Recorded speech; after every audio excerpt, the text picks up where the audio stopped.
Let's check this out. So we've already seen the new hero. Tested her out a little bit just now. Heard she's kind of bad. Maybe people just don't know how to play her. But a lot of high-level players are saying it too. So we'll see what happens with Dawnbreaker. She looks like Omni Knight's wife or something. I don't know. We got ourselves a gameplay badge. This was my one thing that I said, Gaben, please bestow upon me. It's a new map. Please. We had the same map for literally 2 years. Banana slam jam.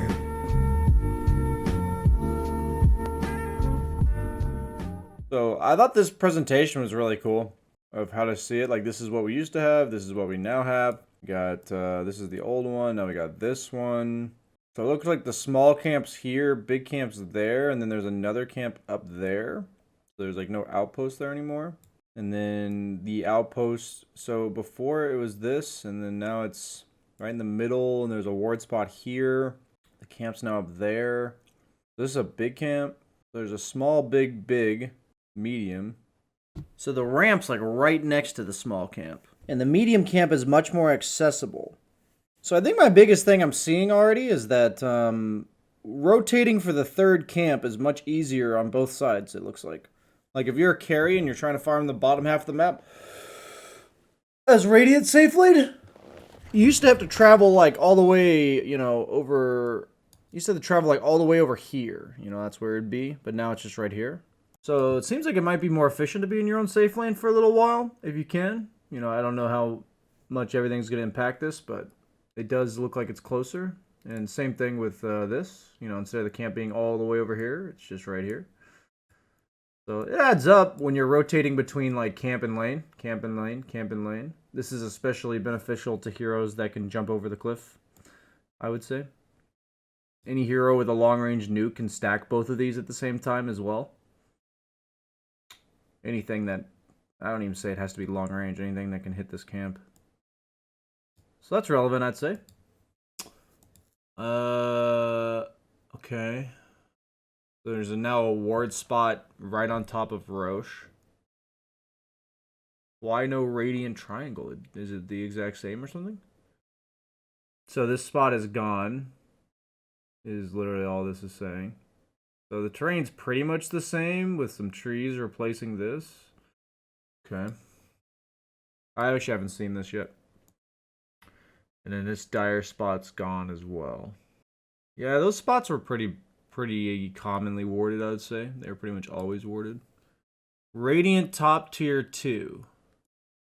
Oh, it's like showing you the path. Oh, that's kind of cool, because it's like hard to see the path exactly with the trees, so the red blocks are kind of filling you in. So here there was like literally one thin line of pathing, but now there's like a whole network of things you could possibly do here. Kind of over here too. That's kind of cool. Yeah, so just a bunch more trees. Like there's a lot less open space around buildings. I don't really know who that favors, to be honest. Like, is it the team defending or is it the team pushing? Probably the team defending, but then the tower gives less vision. General update changes. So like I said, I've skimmed most of this, but I haven't like processed it. We got ourselves the terrain changes. Wow! Instantly restores added water power rune. Let's just, read it. Spawns at both power runes located at minute 2 and 4. So, the attempt to remove mid RNG. Instantly restores 100 health and 80 mana when used. So it's kind of like a 4th bottle charge.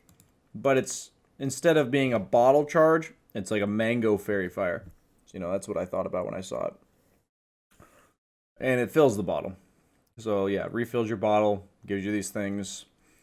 So my initial impression with this is that to be a good mid now, you pretty much have to rush a bottle. I can't imagine any hero like outlaning a mid hero that rushes a bottle. It's like, it seems like bottle's so good now because you want to get it before 2 minutes. And if the other guy, like let's just say you're a hero that doesn't rely on runes very much. Say like Medusa, Invoker, Arc Warden. You're having to like keep up with this guy that gets a bottle at like a minute 20 and then gets it filled with a 4th charge at 2 minutes and then gets it filled again at 4 I don't know, it just seems hard to keep up. So the only thing I was commenting about this is that, or like thinking about this, is that it almost makes it like you have to be a mid that buys a bottle. That's just my first impression. Oh, and you can also fill it at 3 minutes because of what we're about to see. Yeah, somebody mentioned that. So we've got retro. We got added 2 attributes leveled up for the 7 times levels 1 through 26 and can be leveled in any order via the talent tree. They will automatically be leveled if there's no other options. So that's kind of cool. I think what I saw about these changes, I'll combine these two, is that level 30 no longer grants all remaining talents. Instead, you get them at these respective levels for these respective talents. I think it's kind of cool because it did feel like after level 18, you were playing for level 20, 25, 30, and then nothing else really mattered. So what I like about this is that it makes every level kind of matter. Especially, 27, 28, 29. But rather than like this massive power spike where these like 3 specific levels matter a lot, now like there's a little bit less variance in how much each level matters, which I think is kind of nice. I think the old way was like cool and all, but it was stale, so I think this is good. Outpost no longer gives experience. Okay. No, now provides experience per minute when controlled. Yeah, so this is what people are talking about. It's kind of like domination in Call of Duty is what I thought when I saw this. It's just like every minute you control, you get a little bit of bonus.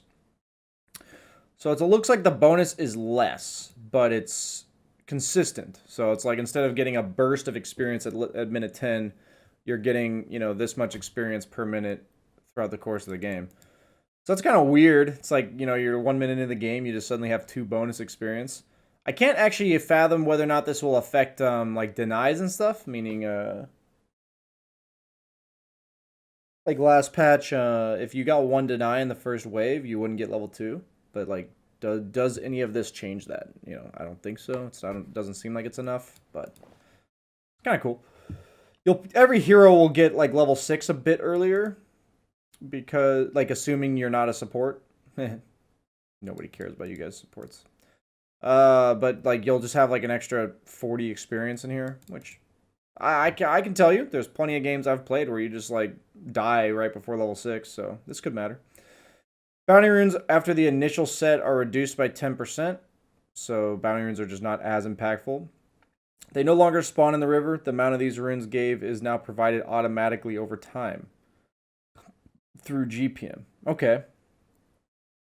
I'm really happy about this. I think bounty runes are nice. I think they're good for the game, but I do think the way they were impacting the game was very boring because it was just the same forever. So now it's like bounty runes matter, but they're not as important because theoretically each team is getting 1 bounty rune every 5 minutes. That's what's happening. But bounty runes now spawn every 3 minutes in the Dire Triangle and the Radiant Triangle, and there's only 2 of them. No longer disappear when a new one spawns. They now spawn alongside the previous one if it isn't picked up. I think this is an important change since they made it 3 minutes. So it's like you don't feel like somebody has to run over there every 3 minutes to go pick it up.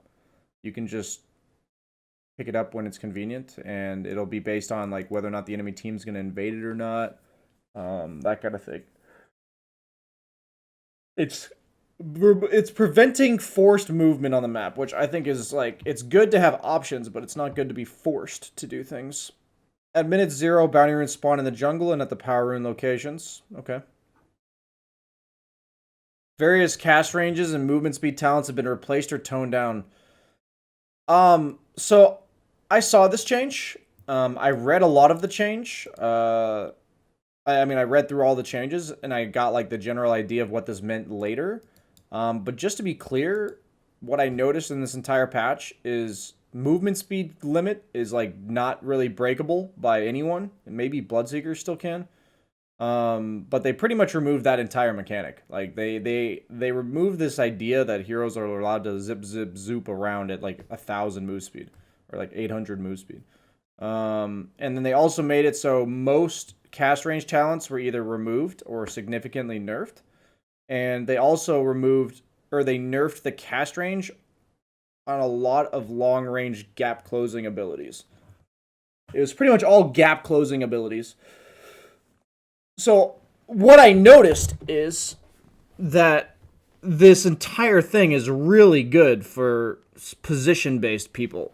And it's really bad for heroes that relied on those cast range abilities, or they relied on cast range items like Abyssal to close the gap. So this is, I think, one of the most significantly impactful changes of the entire patch. I know you guys haven't seen like what it does if you're just reading for the first time, but like every hero that was like countered by Blink Abyssal, or some ability that closes the gap plus Abyssal plus random shit like that. This is you're better now. So like Drow, Sniper, Luna, all these, I just named those three off the top of my head, are just way better now. Backward lining supports are way better now. It's just harder to get on top of you. You're not gonna have a guy zipping at you at 800 move speed, and you're not gonna have a guy that has that extra cast range gap close from Abyssal Blade and all that kind of shit. And like, just I know an example would be PL rushes at you from 75 less range. So it's just like you're not as dead from as far away. I do think the power creep of all of that was getting ridiculous. So I can actually, I didn't think about this going into the patch. This is probably the most like pleasant surprise change, because I just didn't consider it at all when I was like thinking like, what do I want from 7.29? But this one is like definitely definitely a good change as far as I'm concerned. So hero assist gold is now adjusted based on the relative net worth difference between the two teams. So it's how much you're down divided by how much they have. So it's basically percentage of how much you're losing by. Amplifying. So it's basically like take the percentage. So if the percentage is 20% that you're losing by, you get 1.2 extra gold. Like 1.2x times the extra gold. So if my assist used to be worth 100 gold, if I'm down by 20% of the opponent's net worth, it now gives me 120. 110 if I'm down by 10%. So it's a little bit better for assist gold. We were talking about it. I remember like with the casting group that you were actually rewarded for solo killing people, because like solo killing gave the difference between the two teams, but a kill assisted didn't. So like it actually hurts you to have people around you. It was like something like that. So it sounds like it's more reasonable now. I think this change was probably good. Heroes now start the game with 1 TP scroll rather than 3. Heroes now gain 1 TP scroll on death. I was watching Cinderin stream earlier. It seems like a very good buff to Cinderin and the likes of him. Sadly, I never die, so I guess I only get 1 free TP instead of 3. But in all seriousness, I do believe this is a pretty cool change. It's making it cost a bit more to rotate around the map, but it's not like punishing you if you die, So like early rune movements where the supports like camp a lane for the first wave and then they TP to their own safe lane. They like make a move on top rune and then TP to their own safe lane. That kind of shit sucks now. Like you don't want to do that because you start with 1 TP and you don't get another one until you die. So like lane swaps at the beginning. Yeah, it's just overall a slight punishment on all these, like, especially early lane movements. But even more so, just in general, it does punish you for moving around the map. So I think TPs are one of the most powerful things in all of Dota. So I think it's kind of cool that they reworked this. I think this is all good. I like this change. Heroes with 1 turn rate now have 0.9. Heroes with 0.5 now have 0.6. Turn rate effect on time to turn improved by 20%. So I'm assuming that heroes just turn 20% faster is what this is saying. And so what they did here is that the heroes that used to rotate the fastest used to be 2x times those who rotate the slowest. And now it's 1.5x how fast. So they're making turn rate more uniform throughout the entire hero pool, and they're also making you turn faster. So like pretty significant buff to like Baranas and stuff. I mean, all the heroes with low turn rate got buffed by a lot. and all the heroes that have the this is Lifestealer, SF, Bristleback, I think Phoenix, Faceless Void. Were there Batrider? Any others? Pango had 1.0? I didn't know that. So all those heroes got slightly nerfed, but not really. I would say like they got nerfed because they did not get buffed. But it's mainly a buff to all the heroes like Mirana and shit that had really bad turn rates. Aghanim Scepter. Roshan drop now requires you to activate it to consume it. Okay, so you don't just like have it in your inventory and go, whoops. You know, okay, support players. No more of that, whoopsie, I accidentally picked up the scepter. No more of that shit, guys. No more of that bullshit. Now drops on the Aghanim Shard, now drops on the second Roshan kill, and only that one. Has same activation mechanics as the Scepter drop. Okay. So theoretically, if you were to kill Rosha like 8 minutes with Ursa or something, you could theoretically get an Aghanim Shard before 20. Whoops, I picked it up and activated it. Whoops. There was a hotkey on it. I thought I had to push it to hand it to you. That'll only work once, guys. Maybe for the next week or so. Increased building teleportation range by a lot. So this is going to be interesting, seeing people TP like, this is outside of tower range. So that's pretty weird. You can TP like super far away from towers. That affects like heroes' abilities to hit the tower. Theoretically, you know, like if I'm a 500 range hero, 575 ranged hero, which is like pretty common, like a lot of the ranged heroes kind of fall in that category.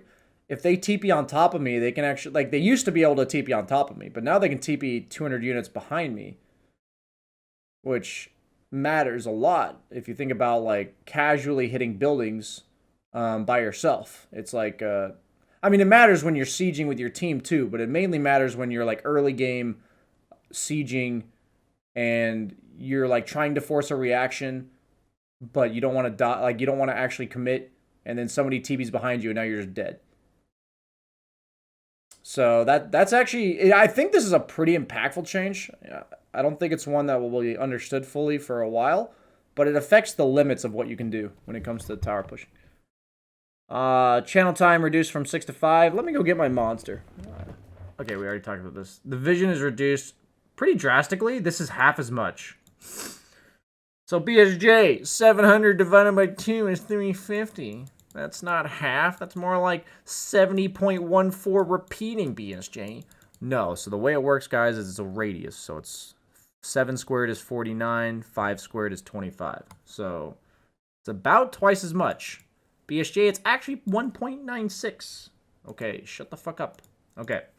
Captain's mode. Initial picking phase. So we're back to what we used to be. Okay, I think second pick was too strong. It had the fourth overall pick, and then it had the overall last pick. Seems like most people were prioritizing second pick. So this looks like a slight nerf to second pick, which is good. Dude, Ultra Blue Sugar Free. I've never had this flavor. This shit's good. I've never had that flavor. What the fuck? I've had a lot of Monster in my day. Hoodwink added to Captain's mode.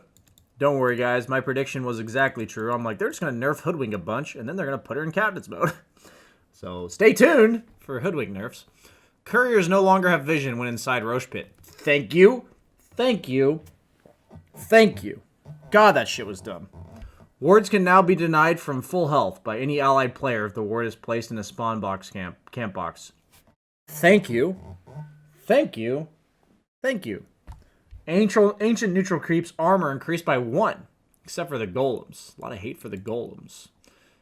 Neutral items now fly towards the killing hero rather than spawning under the dead unit. This is really nice. I saw that, and I was like, thank God. So, I actually think the heroes they buff the most are positional-based ranged heroes. I think it hurt. I definitely died at least twice in memory playing Drow, and I didn't play Drow very much because I'm like farming from right to left in the early game, and I know that the support could be potentially following me. If you are in Sweden, try Noko. It's a Swedish energy drink, very popular. I'll check it out. I am in Sweden. So you'd be moving from right to left, and you would like be going from you'd be like finishing your last hit on this big camp, and then you're walking to the left now, and then you'd finish the big camp, and then a neutral item would drop, and then you had to walk back and get it, and then you die. Dude, what is that? You guys hear that? Is that my chair, or is that because it's on the desk? Oh, sounds like the chair is a bit squeaky. That's fine. Oh, okay. So, this is good. Hero ban count in pubs now increased to 6. Still chance-based. Okay. So it's 60% rather than 50.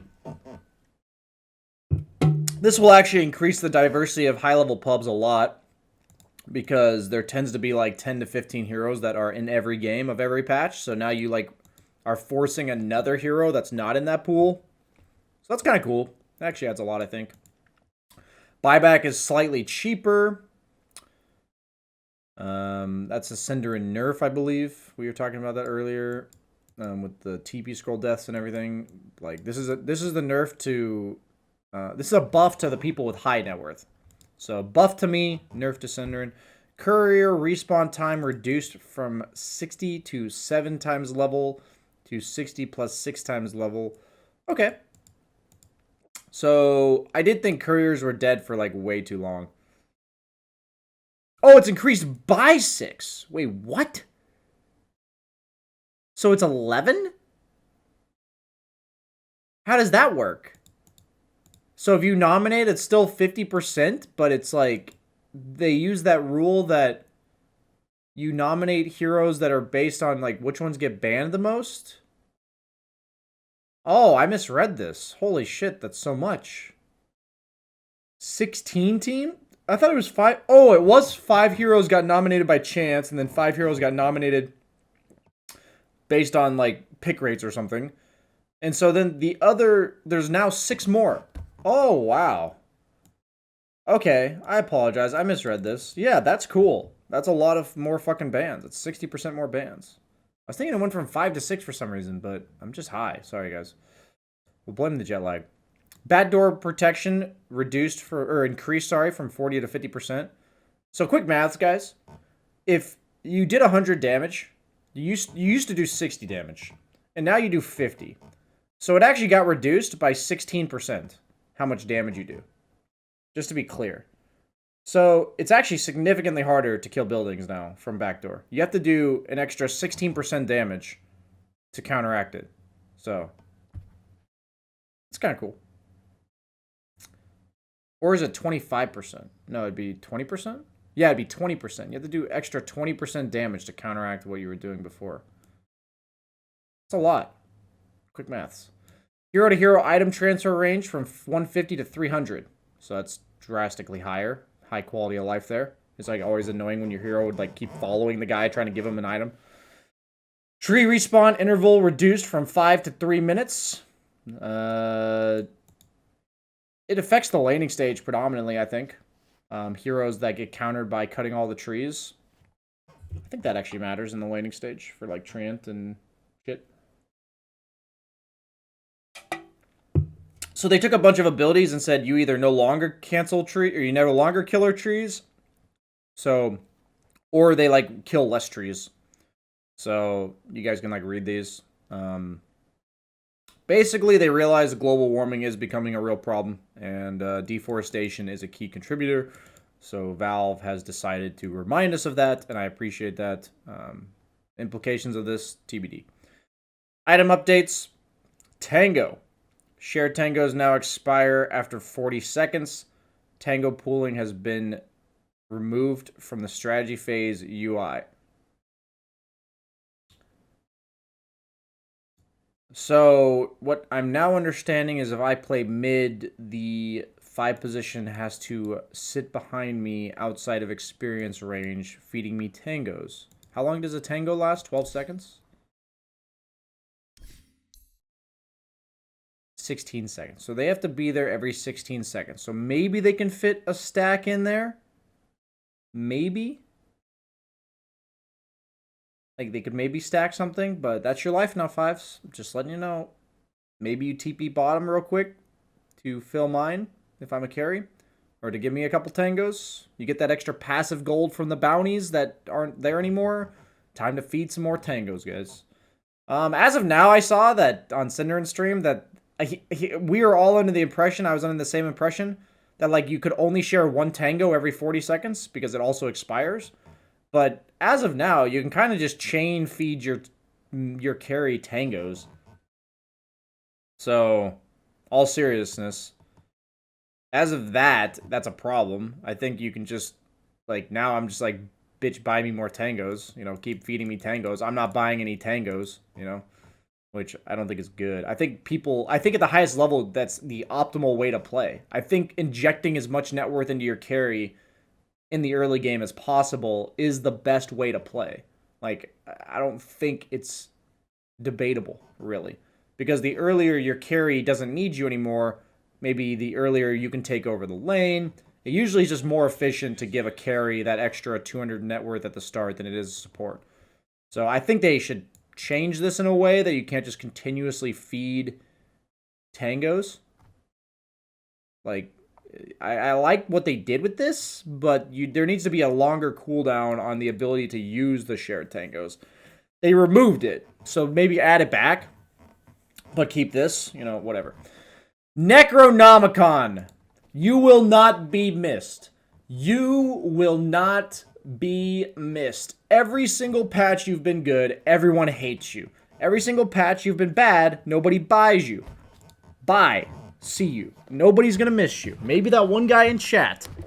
That sick fuck that liked killing people with last will. You sick fuck. Whoever you are. Get out of my game. Satanic. Cooldown reduced from 35 to 25. Unholy Rage can no longer be dispelled. And Unholy Rage now applies a basic dispel on cast. So Satanic's like way better now. I like that they actually made the item more about the active. Like, I think the active is what's supposed to define the item. I think Satanic's meant to be the active. So I think it's really good now. Significantly lower cooldown. The dispel was pretty bad. What's the duration on it? What is the duration, actually? For 6 seconds. So in the past, in all honesty, you'd buy a Satanic, and then somebody would just Yules you. And then you're just countered by a 2,700 gold item, you know? Like, you just pop Satanic and they Yules you. I actually thought it was shorter than 6 seconds. But now you get Yules, and sure, it's still, like, pretty good because they can, like, disengage from you, and it's only 2.5 seconds, but you can still, like, hit some creeps or maybe, like, get a couple hits off on people. It just doesn't, like, completely cancel your active. So, Satanic is significantly buffed. BSJ been eating beans? Yeah. I don't know what to do. I shift around in my chair a lot when I'm, like, thinking, you know? We'll try our best to not fart. I mean, move the chair around. So yeah, this is awesome. And then if you're Spirit Vesseled beforehand or Rooted, you can actually use it as like a way to boost the Satanic active itself. But it's also like a mini Manta. Like, what if you're like walking away, you get Rooted and you just pop it, you know? So Satanic has a lot more uses. So I'll comment on a couple heroes when I see a couple more items for you. Mana regen on Battle Fury reduced. And cleave damage reduced to 40%. I think this only affects you on certain camps. Because, like, so most camps, the small creeps have less than 40% HP of the big creeps. But I know it does affect you on some. And it does affect you on creep wave, so.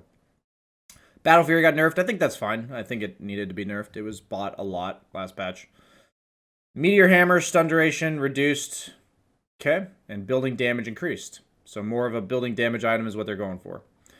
Abyssal Blade no longer has a blink effect. What? That's crazy. It's only a melee ability now? It's never been like that. Recipe cost reduced by 200, and then Vitality Booster also got reduced, so. Okay. I mean, I think that, like, this is one of the things I was talking about with, like, the gap close on these, like, squishy ranged heroes. Yeah, I think this is I think it's good. I think it was nice for a while, but it was just too good. So Abyssal's going to be much more situational now. Big buff to Enigma, but he did get nerfed, so. Spoiler! Close your ears. Spoiler. Movement speed reduced by 5 on Tranquil Boots. Yule's Scepter cast range got reduced. Wind Waker honestly should have just gotten buffed. Movement speed on Travels got reduced, so the faster boots got reduced. Swift Blink no longer removes movement speed limit. I think it's still a good item, but I think part of what made it good is that you'd be like 650 move speed phased. So 700 move speed phased. So it's good still, but like I do believe it's like it is a sizable nerf to the item. Ether Lens. I liked it on Slark because your ultimate plus this made you like 850 if you were out of vision. Ether Lens, now cast range is 25, and same with Octarine Core. Once again, they're just nerfing all cast range and mobility shit, which I think is important. I actually think it's really important. I think I was realizing it that you just can't pick Drow, Sniper, Luna, you know, positional squishy heroes anymore. You just couldn't pick them. You could maybe have like one, you know? I think, by the way, all of this is like a huge buff to like Tinker. Tinker even supports like Skywrath Mage that have naturally long cast ranges. Backliners like Warlock, Coddle, Drow, Luna, Sniper, like I said. All of this like adds up a lot. I don't know if people had the same impression. I'm not like saying I'm some fucking genius and nobody else has thought of this in the history of Dota. But I actually think this is a significant buff to positional based ranged people. Mainly heroes that like to do their damage from range. So I would not be surprised if like at least 4 out of 5 of those heroes is like now way better. Especially Sky, Drow, Luna, and Sniper. Like 3 of those 4 are like significantly better heroes because of all these changes. Sentry Ward, cost reduced by 25, and the True Sight radius reduced by 19%. Repeating, of course. It's kind of cool. Melee illusions incoming damage reduced. So this is like helps if you know where a ward is, but it doesn't help as much if you don't know where a ward is. Kind of thing. You're just checking. Melee illusions now, all the illusions take less damage significantly on ranged heroes, and cooldown for ranged heroes is now 30. That is huge. I didn't see this earlier, like meaning like earlier on I still had the same impression from all the cast range shit, but then I saw this and I'm like, damn, Drow Luna, they're back, baby, they're back. Drow Luna Sniper, baby, let's fucking go. Drow Luna Sniper, man. Morphling benefits from this, but I don't think he like needed it. A hero like Gyro could benefit from this too. You used to like never buy Manta unless it was like, I guess Medusa. I didn't actually think about Medusa, but Venge maybe. SF. We're just thinking about like ranged right clickers whose illusions wouldn't be terrible. I mean, SFs would be pretty bad. Yeah, I mean, it's just huge buff to them. You can actually spam the Manta for farm. The cooldown used to be so long that you didn't want to use it to farm because you wouldn't have it up. And then if you had it up, you'd only get to use it like once in a fight. So, I mean, it just makes Manta like a way better item for the active itself. So, I think this change is nice. I think it was virtually unpurchasable on ranged heroes other than maybe Morph. And it didn't feel great. I noticed a lot of these changes in this patch that I really liked, or what I liked about this patch, and I feel like almost every change fit it, is a lot of the stuff they changed, it just felt bad. Like, even with Sentry Wards, like, this is a perfect example where it's like, if I know exactly where the ward is, I get to pay 33% less gold to just de-ward it. But then, in terms of just planting sentries to control an area, I have to plant 5 sentries in placement of 4. So I don't really save that much. You know what I'm saying? Like, that's an example of, like, I actually think they did a really good job and like recognizing what Dota was making Dota like stale / like bad quality of life. Like all these changes are actually really good, I think. We'll see, I guess, you know, when we play the patch. I mean, the patch games are going to be ass. The first like week of a new patch is always bad, but I really understood what they were going for with a lot of these changes. Like, I think like Manta is just such a good change. You know, it's probably going to make some heroes broken to start, and they'll have to like tweak them a bit. But like, I think this is so good. Helm of Iron Will, more armor. Armor increased from 5 to 6. Health drain reduced. So Armlet got significantly buffed. Very significantly. Combining Armlet Satanic, I think, will be a thing. I think Huskar might be a hero now. They removed Gap Close abilities, or like not removed, but significantly nerfed Gap Close abilities, and then they made Armlet and Satanic way better. Like, I'm pretty sure Huskars can just go Armlet Satanic, or like Armlet Halberd Satanic, you know? I'm pretty sure Huskar is going to be a hero. Any hero that's like not super mobile, but will benefit from like the Armlet Satanic build, I think is going to be really good. Satanic's like a pseudo Manta. It's a 25-second cooldown basic dispel. So it removes silences, it removes roots. So like any hero that you can fathom Armlet Satanic being a reasonable build, I think would be better this patch. Like, straight up. I think Huskar will be way better. Does anybody have like a stat on Huskar's win rate? Yeah, Nakes definitely seems back, but we haven't gotten there yet. Stop spoiling, chat. Jeez, patience, chat, patience. Energy booster. All of these got reduced by 100, or I guess these two got reduced, not the pink one.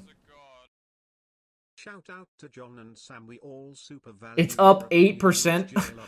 Huskar's win rate's up 8%. The cool thing is, I promise you guys, I didn't look at these win rates going into this patch analysis. I promise you I did not cheat.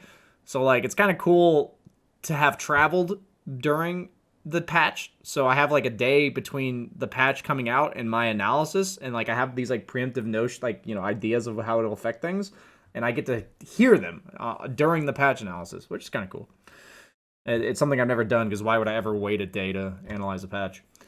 Heart of Tarask increased by a bit to, like, make it worse, but also compensate this. So it's technically 300 more gold. More expensive. Ether Lens, same price. Eon Disc, same price. Actually cheaper, right? Because it costs these two. So Eon Disc got buffed, which is a little weird, champ. Black King Bar increased from 70 to 75. And then now you only... No more 10-second BKBs, chat. No longer will BSJ be flamed for not pressing his 10-second BKB.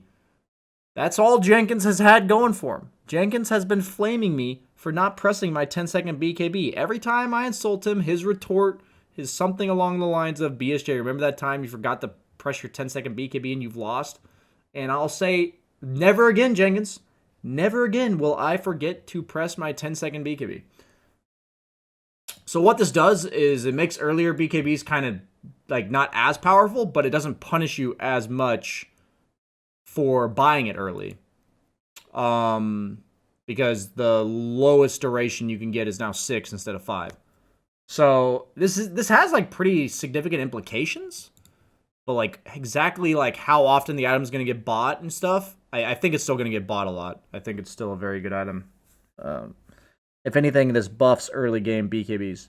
Usually in the early game, you don't really need that 10 seconds, right?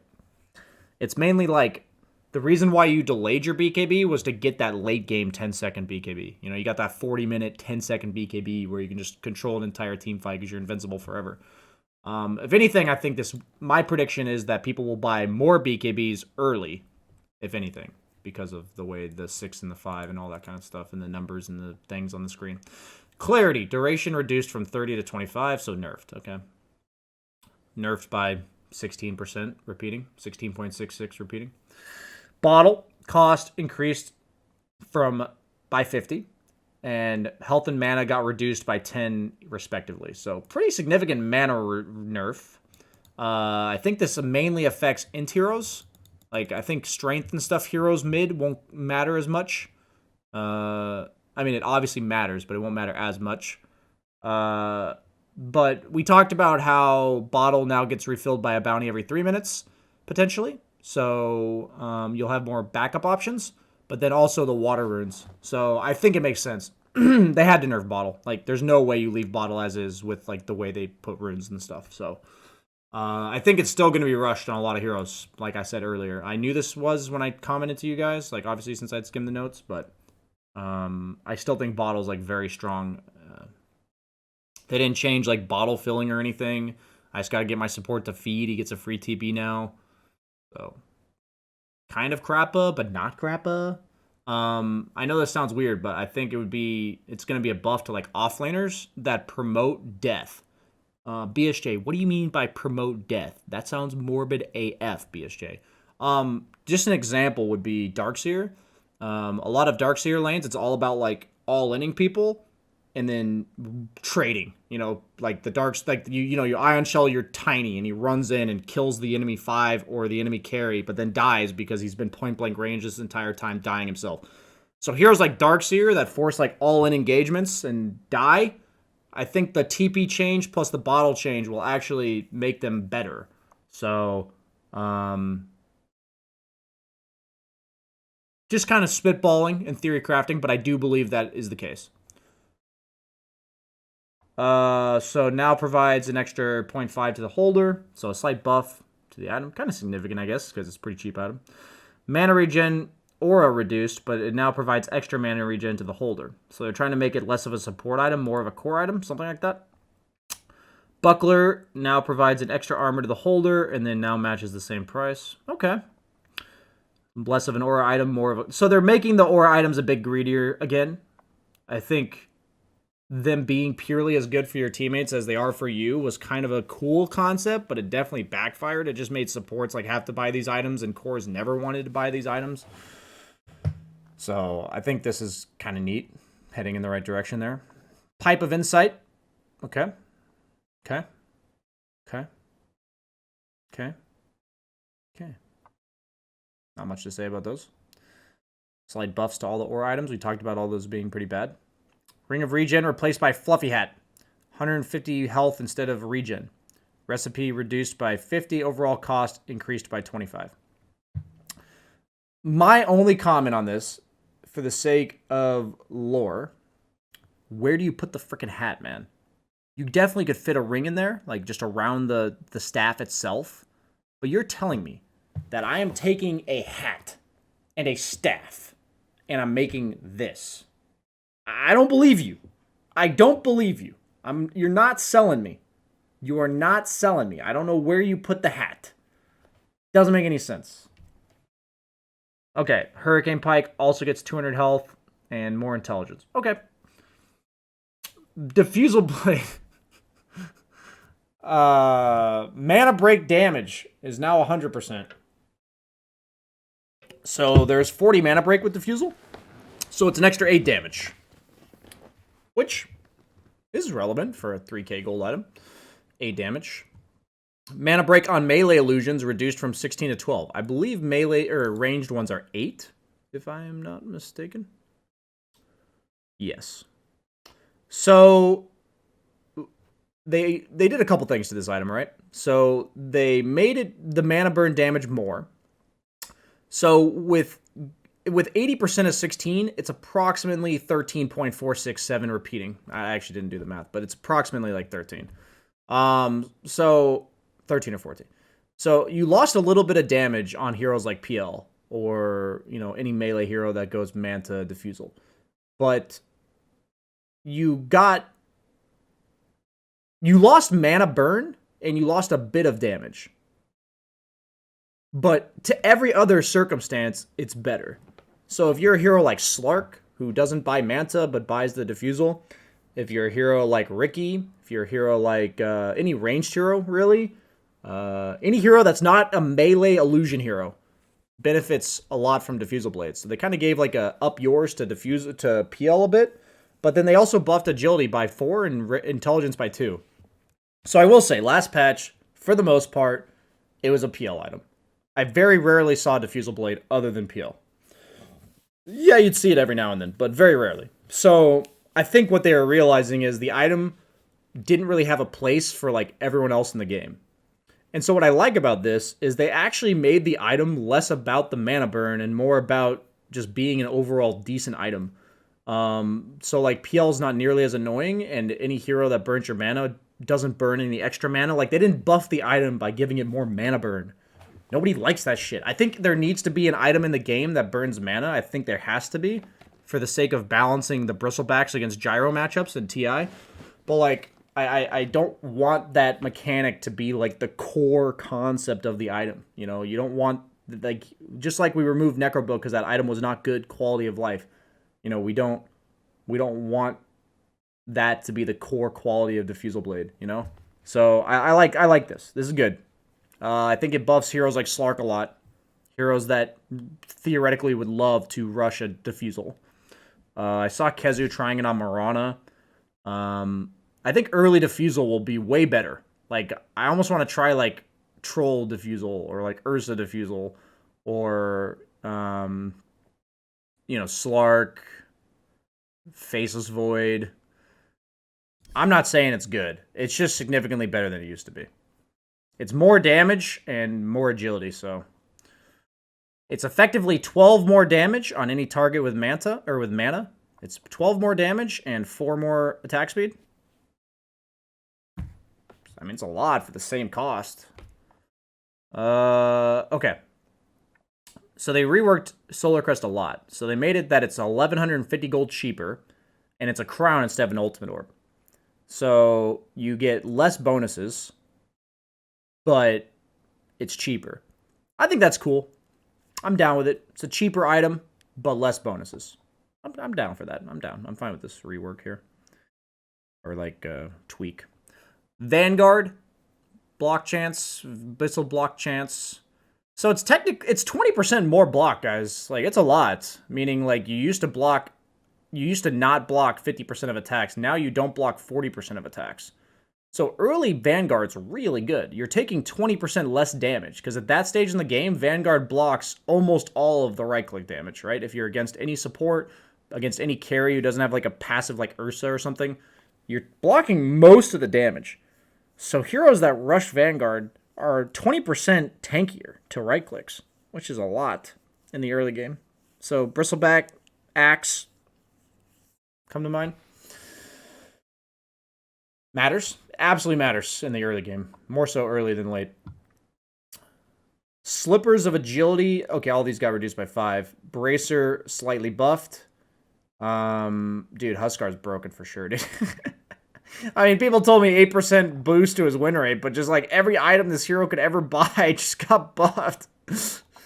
So I assume that Yasha got nerfed too. They didn't put in the notes. Yeah. Imagine if Yasha didn't get nerfed, just its upgrades got nerfed.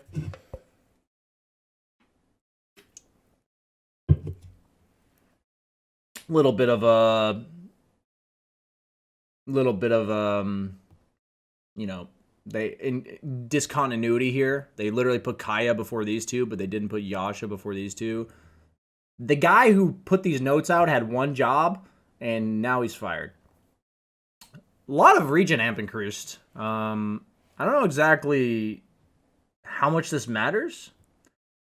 It makes Yasha Kaya like, I mean, dude, Kaya Sanj was already a good item, dude.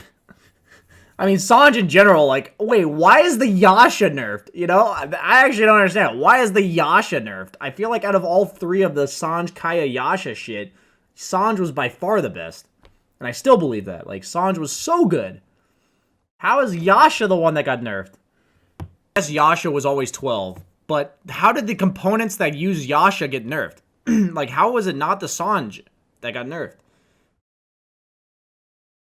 Actually, though, like, why isn't it that Kaya Sanj and Sanj Yasha got nerfed instead of Yasha Kaya and Yasha Sanj? Like, you know what I'm saying? Very strange to me. I feel like Kaya Sanj is one of the best items this patch. It was already good last patch, guys. It was already good. Let's be very clear. It was already a good item. A very good item. Dragonlance. Okay. So even more so, you know, Drow, Huskar, Luna. Potential. Terrorblade. Mechanism. I mean, this shit's so important, guys. Like, this is free stats on a 1900 gold item. It used to be 12 agility. Now it's 16. This shit adds up so much, guys. It adds up so much. Just to be clear, like, if you don't realize how much this matters. It adds up so much when it's free stats. No, like, trade-off. There's no loss on this. This is nice. Mechanism was just kind of stupid in how much it cost. Mage Slayer. So, like, you have, like, these items that are not loved. You know, you have, like, these 2 kids. You maybe neglected them a bit. You were traveling for work. You just got back from the grocery store 9 years ago. You come back. You give this one kid a new car. You're like, here you go, buddy. Like, Diffusal, I love you. I've missed you. I'm sorry I went to the grocery store for so long. Mage Slayer, I brought you some milk that I bought 9 years ago. It may not be good, but here it is. It's something. Dude, I'm under the impression it's still shit. Blade Mail. Recipe cost reduced by 100. Okay. Echo Saber. Strength increased by 3. Free stuff. We like free stuff. All of us like free stuff, but we're not used to it because we play Dota. Bounty Rune Bounty on Helm Dom reduced by 100. And the creep movement speed reduced by 45. Okay. Kind of have to, like, consider the implications of this. To be clear, though, that 45 movement speed's a lot. Because most heroes with boots are approximately, like, 350 to 380, right? You go from, like, 300, unless you're Crystal Maiden or Pudge, or Viper, or Invoker, or Veno, or Necrophos, or anyone else that's slow. The movement speed gap between the creep and the heroes is much less now. So, like, if a creep's, like, chasing after you or some shit, it's much less. Nerfs Core IO, too, obviously. Okay. So, I don't think this really changes who buys the item. Like, this is nice and all, so anyone who buys the item, it buffs them. But then the item itself got nerfed, so... I mean, I'm pretty sure the only heroes that buy Helm Dom are the ones that used to buy Necrobook. You know, like, I don't know what heroes would otherwise buy Helm Dom. Helm of the Overlord. Renamed the Helm of the Dominator 2 to Helm of the Overlord. Spoilers in the name of the item? Dude, you have to leave it as Helm of the Dominator 2 and then say it got renamed. I feel like redundancy here. And added to the shop UI as an independent item. That's crazy. I don't know why the item would be its own item in the shop. That's crazy. Could now dominate 2 units. Huh. So you can get 2 ancients with this shit?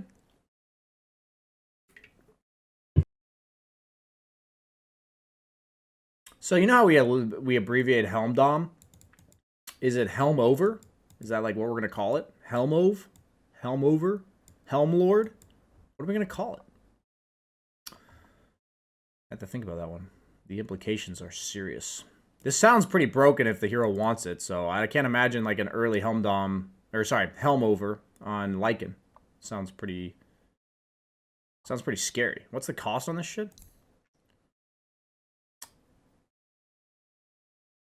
Oh my god, it's in the shop.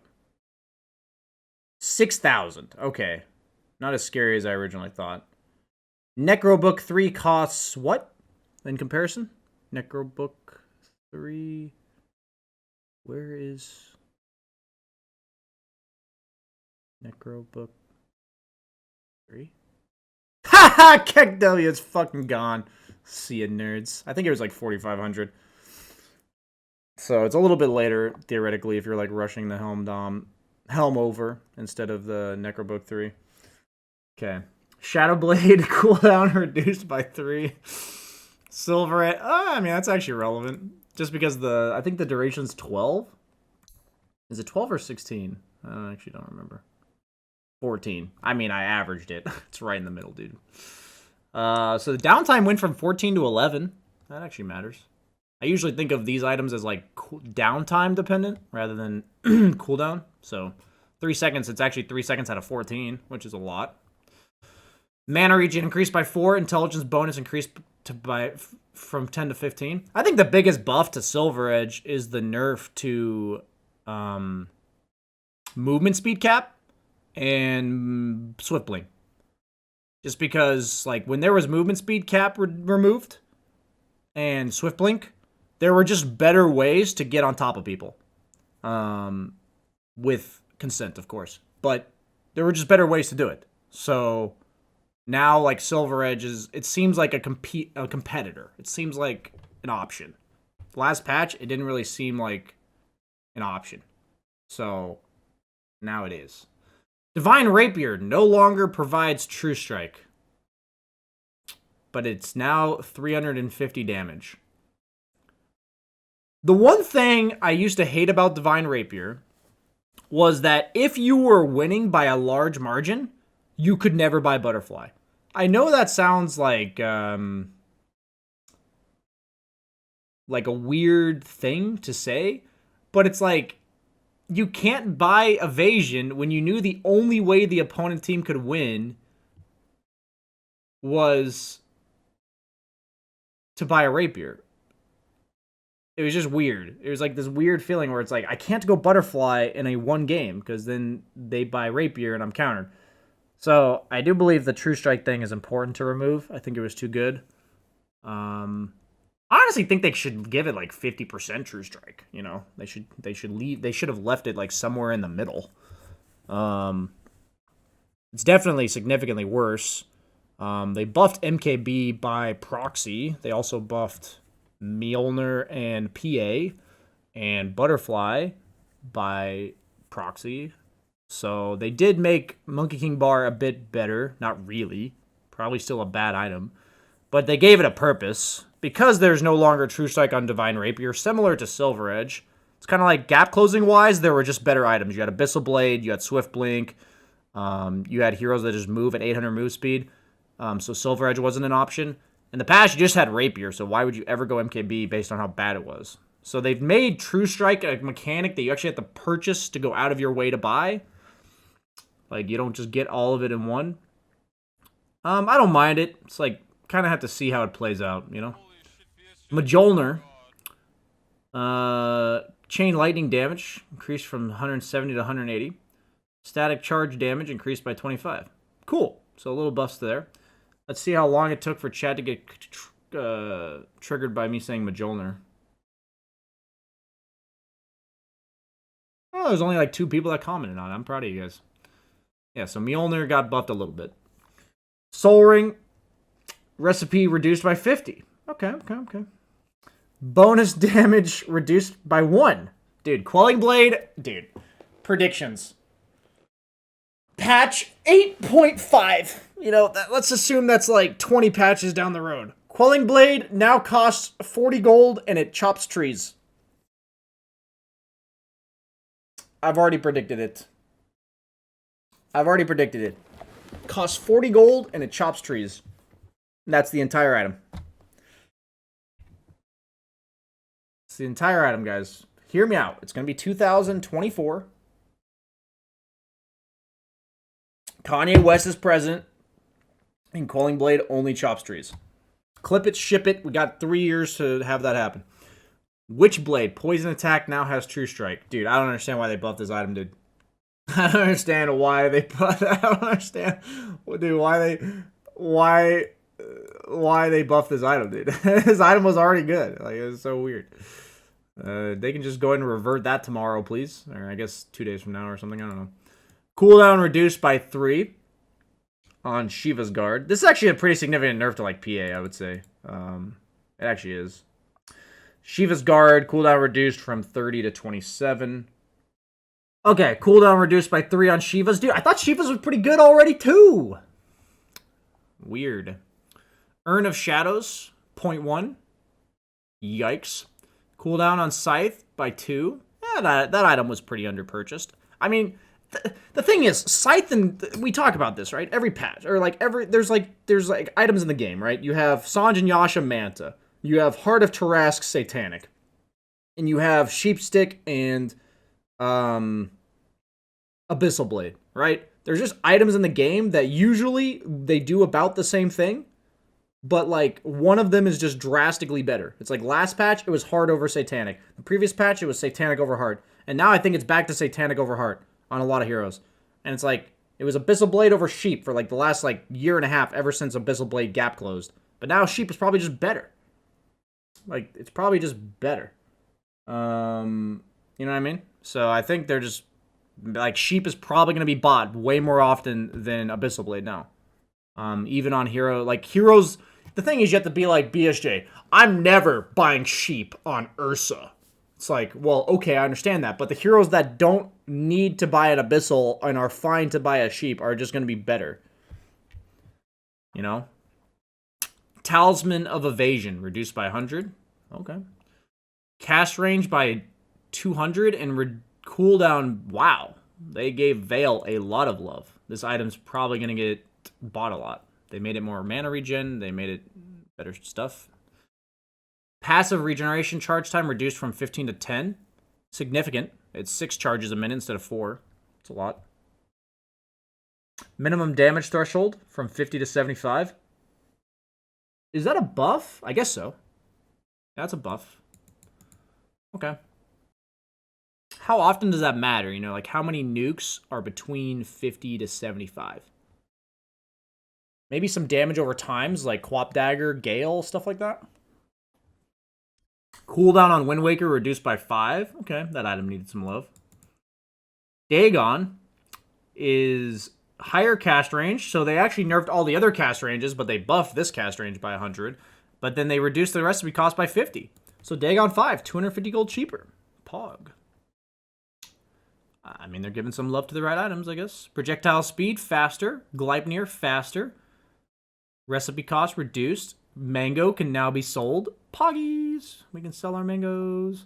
Now dispelled by the fountain. So you can't, like, smoke into the enemy fountain, I guess, is what that's saying. Royal Jelly, we will actually give you an F. You know, we will Fs in chat for you. We did not hate you like we hated Necronomicon. I, as a carry or a core player, I loved you. You were my favorite. Support players, they probably don't even know you at this point. But I loved you. And I just want you to know that this wasn't personal.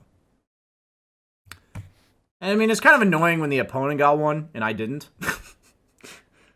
I was kind of like, about this item. It was really good. And the thing is, it's effectively a second neutral item. You know what I mean? Like, the extra mana regen actually changed your item build a lot. And if you had, like, any decent neutral item for your hero plus a jelly, it really did make a significant difference. So, I think it's fine they removed it, even though I did like the item. Like, it felt like a good item, but I think the item is fundamentally flawed.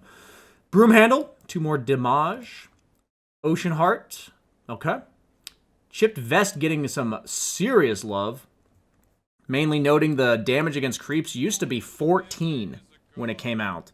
Keep up the good work. So damage against creeps used to be 14, but now it's 20.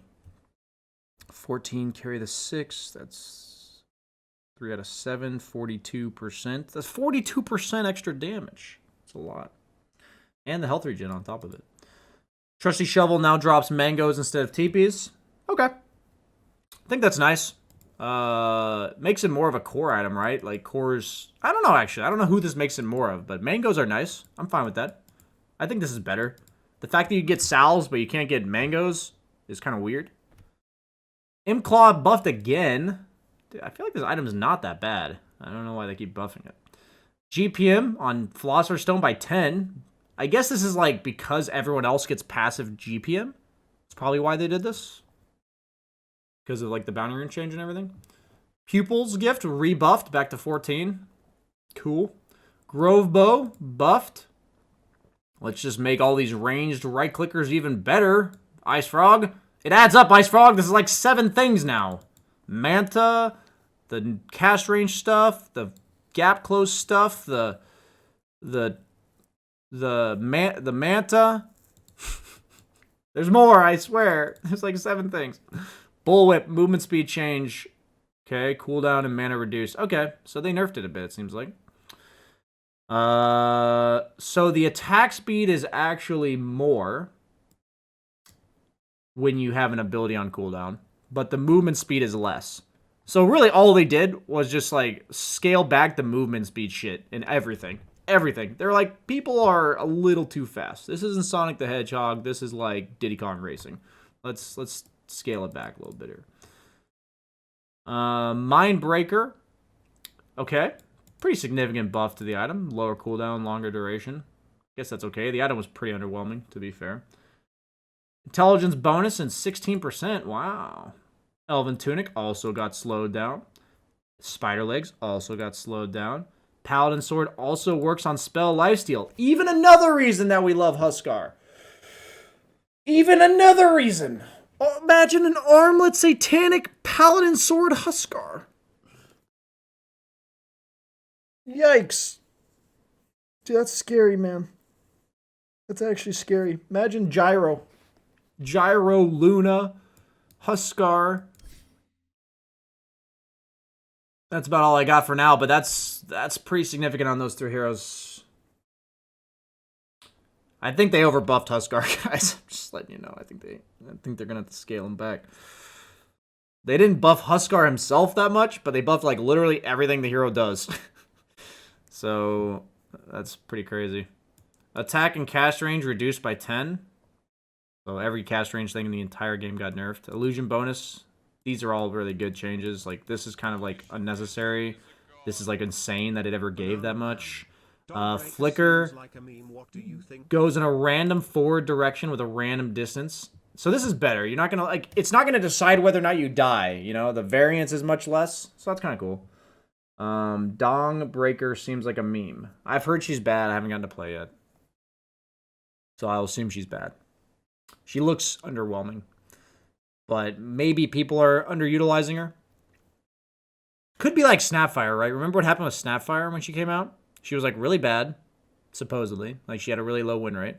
But also a pretty hard hero to use, honestly, Snapfire. And then they buffed her like once, and then she was broken. So I'm pretty sure some similar storyline is going to happen with Dawnbreaker.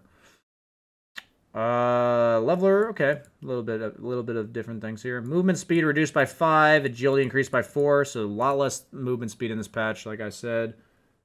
No longer interrupts channeling abilities. Active can now be dispelled, and invisibility now provides phase movement. I mean, the item actually kind of got buffed. You can use it during TPs. You can use it during ultimates that are channeled.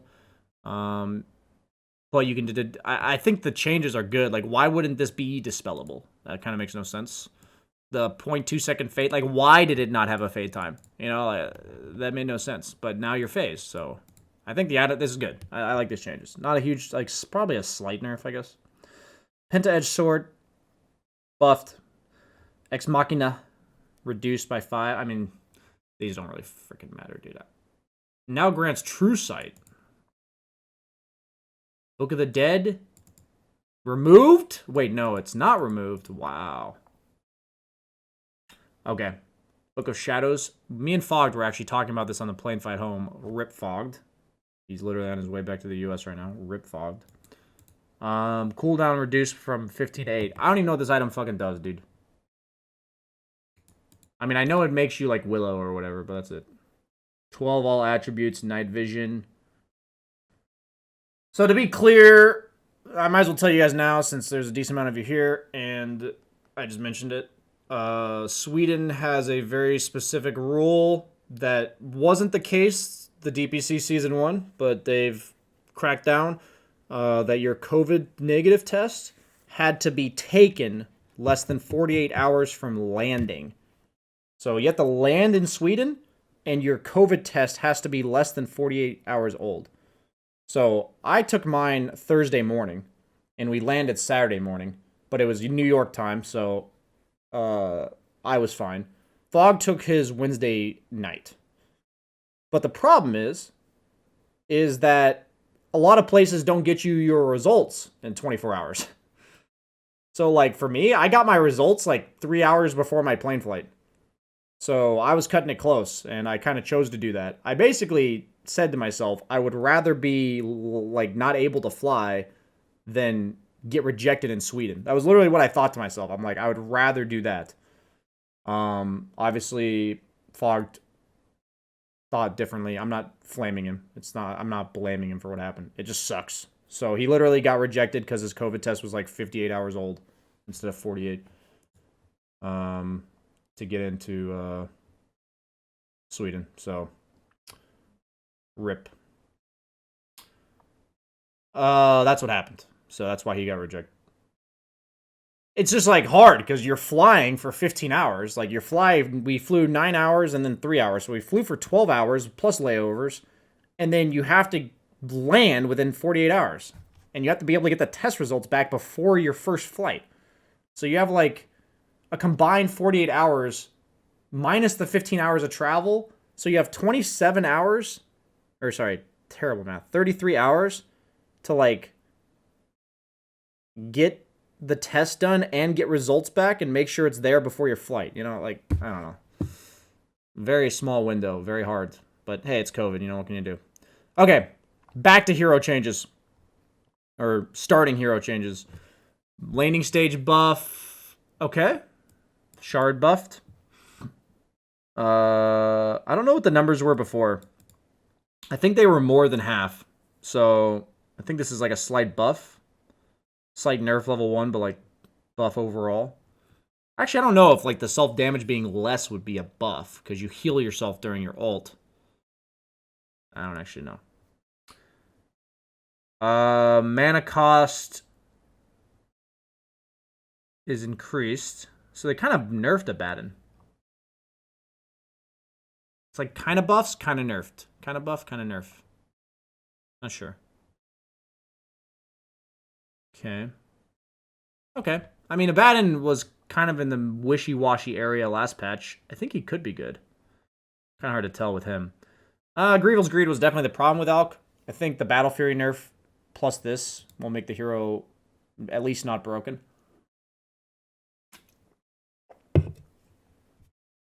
Might still see him, though.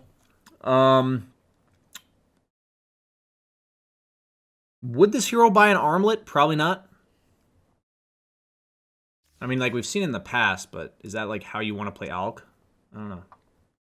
Ancient Apparition, mana cost reduced on Ice Vortex. And cool. So, worse level 1, better level 4.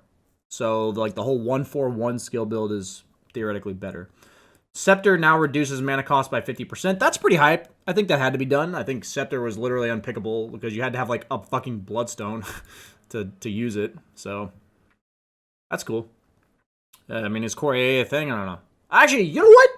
I just realized. I was talking about all these, like, snipers and Lunas and Drows and Tinkers. What about AA? This hero significantly benefits from all the cast range changes. Dude, okay. Maybe Core AA. I'm calling it now. I'm calling it now, actually. Mid AA. Mid AA might actually be a thing. That might actually be a thing.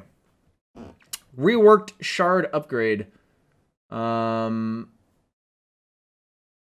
AA is a thing. I think, okay, we got a bunch of things working here, guys, but if we combine all the cast range changes, we combine the Chilling Touch buff to the Ags, and then we combine the fact that Satanic got significantly buffed, I believe AA is going to be a crucial part of this patch. Crucial part, especially in competitive. Like, I don't know. I think this hero is going to be the only one. Why does my hand look like that? I figured it out, guys. I turned it off and turned it back on. Don't read, chat. Don't read. I know you're trying to read, even though you've probably already read it since I'm a day late. Oh, dude, come on, dude. Dude, there's actually so many heroes. I was on D, and I'm still scrolling. Dude. Dude. Dude. Dude. Perfect. Right back where we started. Clip it. Or crop it. YouTube editor, he's probably not going to have noticed this because it's going to be a long patch review. Reworked Shard upgrade now causes Blink to have 300 range and reduces cooldown by 2. So they replaced his 2 talents with a Shard. So basically Shard has to be purchased on Anti-Mage at some point in the game. Because those 2 talents were very good. And every other hero with a gap close ability got nerfed. So basically, they took a lot of these items and shit that made all these heroes have what Anti-Mage has and got rid of it and then kept Anti-Mage having it. So now Anti-Mage is one of the few heroes in the game that can gap close, which makes him more impactful because he's like something, he's the only hero that can do like a specific thing, right? So I think Anti-Mage is much better. They did nerf Battle Fury though. But they buffed Manta kind of. I don't think this is a very good talent. I think the other one's Agility. And that one seems okay, but I think the other one's probably better. I don't know if you're ever really going Ags. Vanguard Anti-Mage? Level 15's armor. Oh, yeah, they changed that. You're right, it is armor. Arc Warden. I think you'd probably take armor over this, right? 8 armor on Anti-Mage. Anti-Mage countered by physical damage because he's Anti-Mage. Yeah, you'd probably take armor every game now. Shard magic resistance increased. Shard also slows enemies. Okay. They basically buffed all the shards that sucked, which is cool.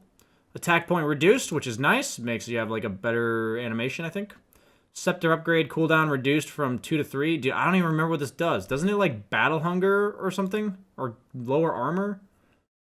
Applies battle hunger to affected units. Battle hunger also reduces enemy armor by 7. And grants him 7 armor per affected target. Oh. And it now makes it 7 seconds. Proc chance goes from 20 to 30? Dude, I mean, I don't know. Is core axe a thing? Like, actual core? Dude, the thing about axe is he just doesn't function getting initiated onto. So, if you think about it, it's like... Okay, so we've talked about this in the past, but, you know, not everyone sees everything. It's like, to be a hero that scales with farm, you need to be a hero that shows on creep waves, because that's where most of the farm is. So if you're a hero that doesn't function on creep waves, then you don't scale with farm. Like, you don't get farm, at least at the highest level, because that matters. So it's like all this stuff seems really cool if he gets all this farm, but like Axe just innately can't farm. So could this be really cool for your 2K meme games? Yeah, this would actually be really cool, like no Kappa, but I don't think it'll matter. We'll see. Maybe it will. Got rid of his attack speed talent. Okay. Reworked shard upgrade causes Brain Sap to be a 550 AoE target spell. I mean, the biggest thing about this is that Bane has some semblance of wave clear as a support going mid to late game. I talked about this potentially making him a core, because like early game you have a strong lane and then eventually you have wave clear. But I think it's more like the old AA where you don't turn into a core because of this, but you eventually have some semblance of wave clear, which is kind of nice. And now the new Ags is the old Ag Shard, but you have 2 illusions, so it's really hard to cancel. I assume they have to cancel it on both illusions. And it also significantly reduces the cooldown of Fiend's Grip. But when does he get this? From Roche? You know, like, Bane just doesn't farm. But, I mean, it's so much gold for Bane to get all this stuff. So, I don't know. Backswing reduced by 0.34. Backswing, not that big a deal if you know how to manipulate it. Attack damage reduction, way more level 1. But the cooldown is way worse. Cast range is way lower, and duration is increased at higher levels. I'll just be honest, I hate Bane. I think he's one of like the most annoying heroes in all of Dota. So I kind of hope he's not good. I talked about like why I liked all the diffusal buff changes and like the Necronomicon changes. These are things that like I don't like in the game. You know, like why? Why is this in the game? I don't think this is like conceptually enjoyable. It's like, hey, fuck you, and like, but Bane, it doesn't like feel good for Bane. You know what I mean? Like, it doesn't like. What is this? He's gonna like walk mid and enfeeble the guy? Like, is that the meta? Is that what's gonna happen here? First creep wave, you see the creeps meet, and Bane just like walks mid real quick and enfeebles the guy, and then walks away. Like, is that enjoyable for the game? BSJ in the region he loves. Immunity. Hey man, Sorry for the I have spoiler. repented. I love NA. EU sucks. GG. No, I'm kidding. I actually don't see too much of a difference other than like the fact that there's more players in EU. But okay. Duration increased. We already talked about that. I'll talk about Lion and Jug. 12% spell lamp to 3% brain sap cooldown. That goes pretty well with the shard, I guess. 100 cast range to Fiend's Grip max mana drain. Okay. You'd probably take the Brain Sap. Now causes Flame Break to have 2 charges and apply. So they're putting a lot of like the good talents on shards. Debuff no longer stacks, but adds. Okay. Backswing reduce. I mean, Batrider sucks, right? He still sucks. That's what I'm seeing here. Base armor increased by 1. Remember that all these Necrobook heroes? Dude, I'm on the bees of heroes, guys. I am milking this content. No, I'm not actually trying to milk. I'm just reading the whole patch notes. It's just fucking long patch notes. Base armor increased by 1. Dive Bomb no longer grants free hawk control, but now has 1200 cast range. Stun duration, 2 seconds. Damage increased. Can now target couriers. I mean... I feel like the person in the world that loves this the most is like Ice Ice Ice or Zai, somebody like that, who like their entire purpose in life is going to be pick Beastmaster and just dive bomb things. But it doesn't. I don't know if it's like good, right? Wild Axes now also increases the Scepter now makes the damage more. Nice. So if you're going the Axes build, you now get it from the Scepter without investing a talent, and then mana cost reduced significantly. So they obviously have to buff Beastmaster a lot because they nerfed or they removed Necrobook. So they have to buff the hero. They literally have to, right? But this is pretty significant, by the way. That is 5 axes for the cost of 4. And Ring of Basilius is now better on the hero carrying it. So what about just Aura Beastmaster? You know, like FaZe Vlad's Beastmaster with maxed axes. How crazy is that, actually? Got some extra armor. You can dive bomb people later on. That part's kind of a meme, but honestly, maybe. Maybe you go like a mana regen focused build. It's much more viable with this thing. Could actually be good. Now that you have a higher base armor and you have higher mana or you have lower mana cost on axes. Level 10 talent, and they also buffed Roar a bit. But not really. Level 10 talent increase from 25 to 30. Dude, they're just making him a right clicker, dude. They're making him FaZe Vlad's like Solar Crest. Solar Crest got cheaper. I'm pretty sure Beastmaster's going to be a hero. You just go axes, right? Axes are a fine ability. They buffed it last patch, too. They made it go from 30 to 40. Dude, just like FaZe Vlad's Solar Ags. Am I like missing something? Isn't that like really good? And then you take the Primal War cooldown, because that was never there. Goes from 70 to 35. Dude, is this hero not still broken? Am I missing something? And then you have the 4% Wild Axes damage amp if you ever get there. This is called Denial. I'm trying to be open-minded. They like completely removed like Summons Beastmaster by removing Necrobook, right? But, like, this is still a good ability. This is a great ability with the buffs they've given it. Roar is still a BKB piercing stun. They gave you base armor, which on a strength hero matters a lot to your lane. Dude, I don't know, man. I feel like this hero is still good. Maybe even like a mid laner. He would benefit from Bottle. He has like a nuke securing now that he would want to level. I don't know. I'm not gonna shut the door on this hero. I think they understood that by removing Necrobook, he's like fucked. So they gave him something else, and I think that something else could be good. Backswing reduced on Blood Rage, kind of relevant just because you cast this ability so often. Now deals 10% of the target's health as damage on cast. I guess that like prevents blink daggers, and then they slightly nerf the damage over time. So I guess it slightly nerfs blink daggers, and it also like amps your movement speed a bit. So as far as I know, Bloodseeker is still Racecar, right? Yeah. So he's like now pretty much the only hero in the game, right, that can unlock max movement speed. So similar to how Anti-Mage got like the only hero to gap close anymore, Bloodseeker's now the only Zip Zap Zooper. So I feel like he's better. This had to be a buff to Bloodseeker, right? And they buffed his talents? Yeah, Bloodseeker's probably pretty good.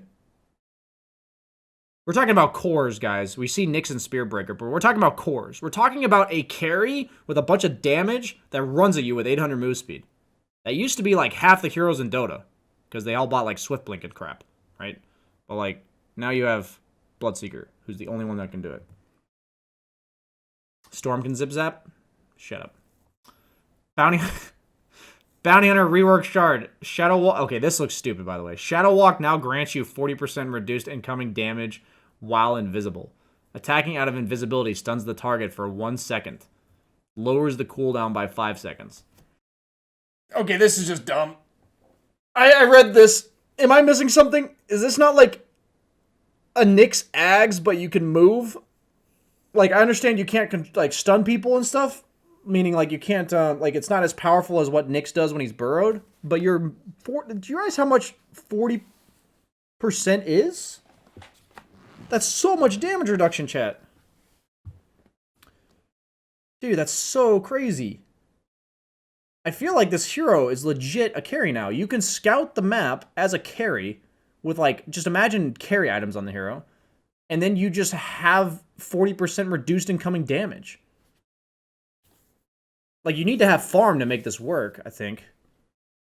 I feel like this is broken. I think this is going to be nerfed in, like, the next month. Like, I say next month just because I don't know exactly when the patch comes out. But whenever 7.29a comes out, I'm pretty sure this is getting nerfed. That sounds incredibly dumb. Base movement increased by 5. Passive regen, or passive evasion, excuse me, increased drastically level 1. Split time reduced. Could matter against certain abilities. I don't think it helps against, like, battery assault, but it could. Buffed later levels, buffed later levels, buffed later levels, buffed later levels. So he scales better. Shard cooldown for Astral Pulse. Dude, nobody in the world knows what that Void Panda does. Nobody. I think it's a disarm, dude. I think that's what it is. This is way better. This is a really good talent. 200 AoE is way better than the 1 second. Yeah, Brewmaster looks good. They buffed his level 1 ability, so you have, like, a value point in Drunken Brawler if you want to take it. Especially even just, like, level 1 or 2, like, pretty early. It's pretty nice. They buffed it. Gave him better laning with the move speed. Buffed his, like, late game scaling. A lot of people want to go Ags on him, so if you buff his ult, you pretty much just buff the hero. And then I think this level 10 talent's really good. Base mana regen on Bristle by 0.25. Definitely matters. Spam that W, baby. Can break my W key even more than normal. Base damage is more, but stack damage is less. So after 3 stacks, I'm doing less damage. But earlier than that, I'm doing more. How does that work exactly in terms of balance? I'm not sure. Like, is it better? I don't know. Viscous Nasal Goo now does more minus armor. And then they removed the cast time on Scepter. That's really good. I actually think we've seen it happen on, like, Lesh and stuff. And Clockwork, where if you have, like, an ability that requires you to chase people down, like Diabolic Edict and Battery Assault, and in this case, Viscous Nasal Goo, removing the cast point, it makes it significantly easier to, like, chase people. And, like, adding it back, in the case of Lesh, makes it harder to chase people. If you guys remember that one patch, or, like, the one period of time where Lesh didn't have a cast point on his W, you literally, like, run into somebody and you just push W and they die. It's like, on Clockwork, when he had cast point on his Battery Assault, it sucked. So, this Scepter isn't terrible, and combining it with, like, the Vanguard buff, the base mana regen buff, I think Bristle might be really good. I think this item might be really good now. Like, as, like, a 4th item. Not like a rush thing, but a 4th item. They buffed the ability, they buffed the item pretty drastically. And, yeah.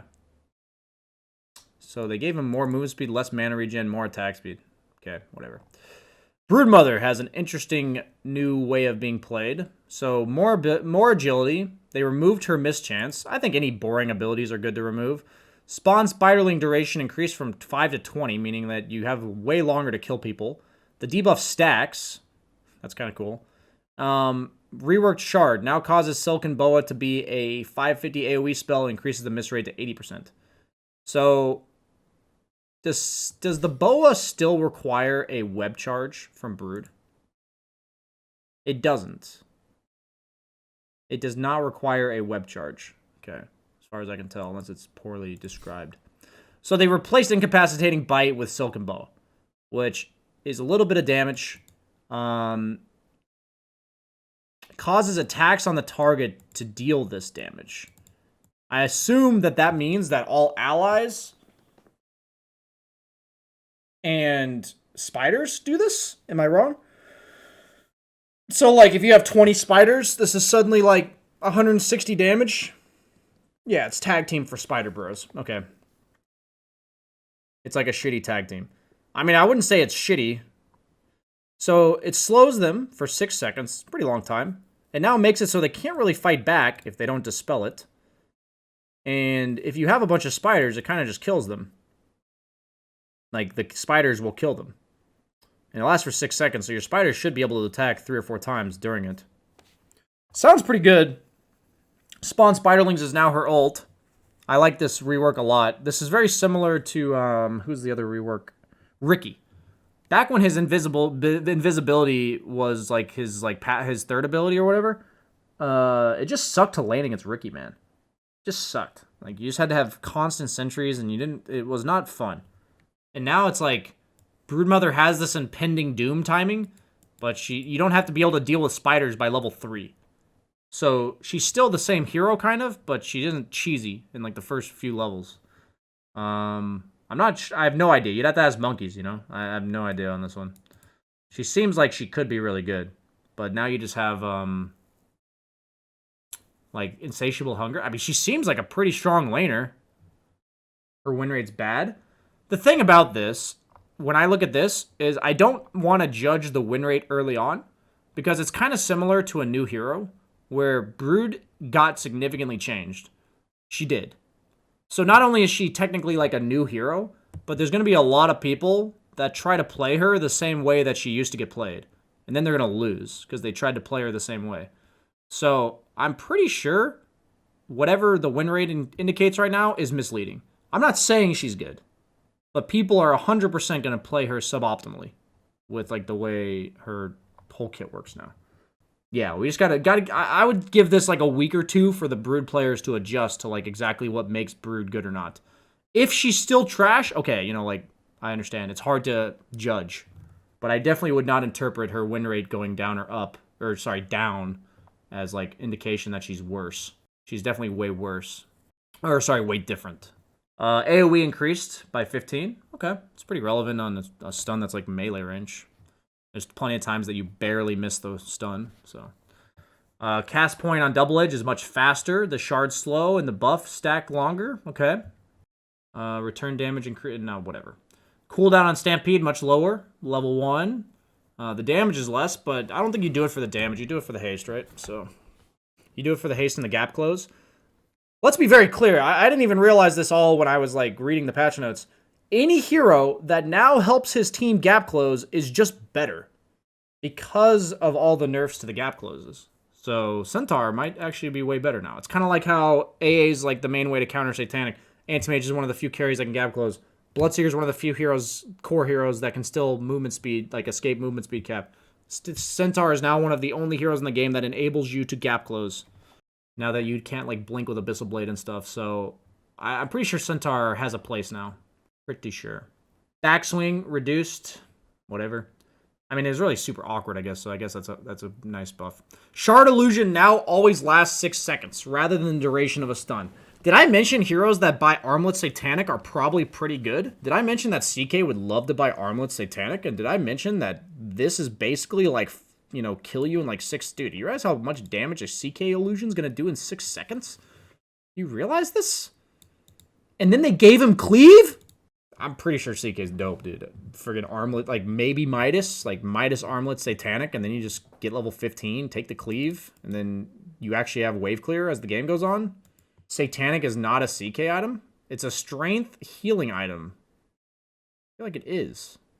But not only is it a strength healing item, but CK gets kited and, like, controlled, and now it has a basic dispel on a 25-second cooldown. Imagine, like, Armlet Manta Satanic. You now have 2 basic dispels on a CK. That actually matters a lot, to have a basic dispel on CK. Like, you're against Silencer, you know? You buy Satanic. You're against an Orchid. You buy Satanic. It doesn't have to be for the heal. Base mana regen increased to 0.5. Okay. I'll be honest with you guys. I'm just gonna skip Chin. Clink's strength, dude. This is the funniest change of the patch. Clink's got nerfed, dude. Clink's got nerfed, dude. Like what? Whatever, dude. I don't understand. Why?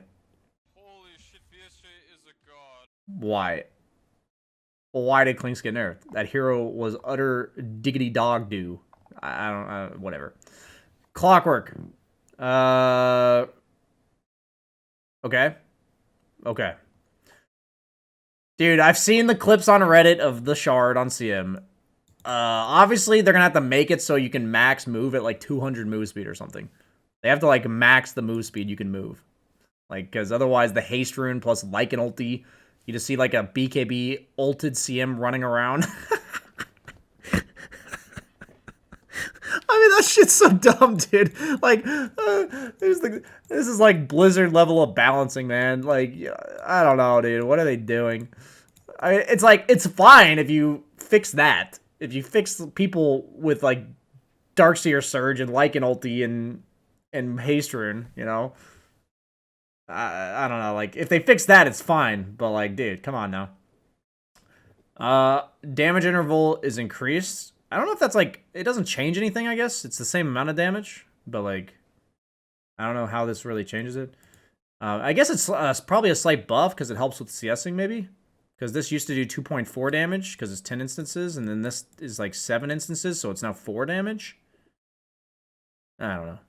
I'm just trying to extend this for content. Not really. This isn't a purge stream. Mana cost increased by 10. Okay. Backswing on vacuum. Okay. Max distance required is reduced. Shard outgoing damage by a lot. Incoming damage by less. They really want to promote anime. Like, that's what they're trying to do here. And I respect it. I respect it. They're subtle. They're not, like, forcing it on us. This isn't, you know, Jehovah Witness showing up to your door. This is, like, the Bible study guy that's, like, hanging out with you at the movies and just praises Jesus randomly, and you're like, maybe I can get into this, you know? Okay. Dark Willow, base HP regen by 0.5. Okay. Cooldown reduced by lower levels. Cool. Bramble Maze buffed for the most part at all levels except level 1. Cast range a bit lower. That's fine. We've been nerfing all the cast ranges. Also reduces delay by 1 second. Yeah, so Willow got a little bit of buffs here. Pretty sure she'll be a good hero since she gets countered by gap close. Dazzle, I've heard he's dope. So the shard upgrade now causes poison touch to hex affected targets. So I actually didn't even consider the hex effect in terms of illusions, but I saw people mentioning in Twitch chats. Dazzle's counters are largely illusion heroes. He has absolutely no way of dealing with them. So now you can deal with them because the Hex kills illusions. The only illusion hero it doesn't deal with is CK because those are not killable with Hex.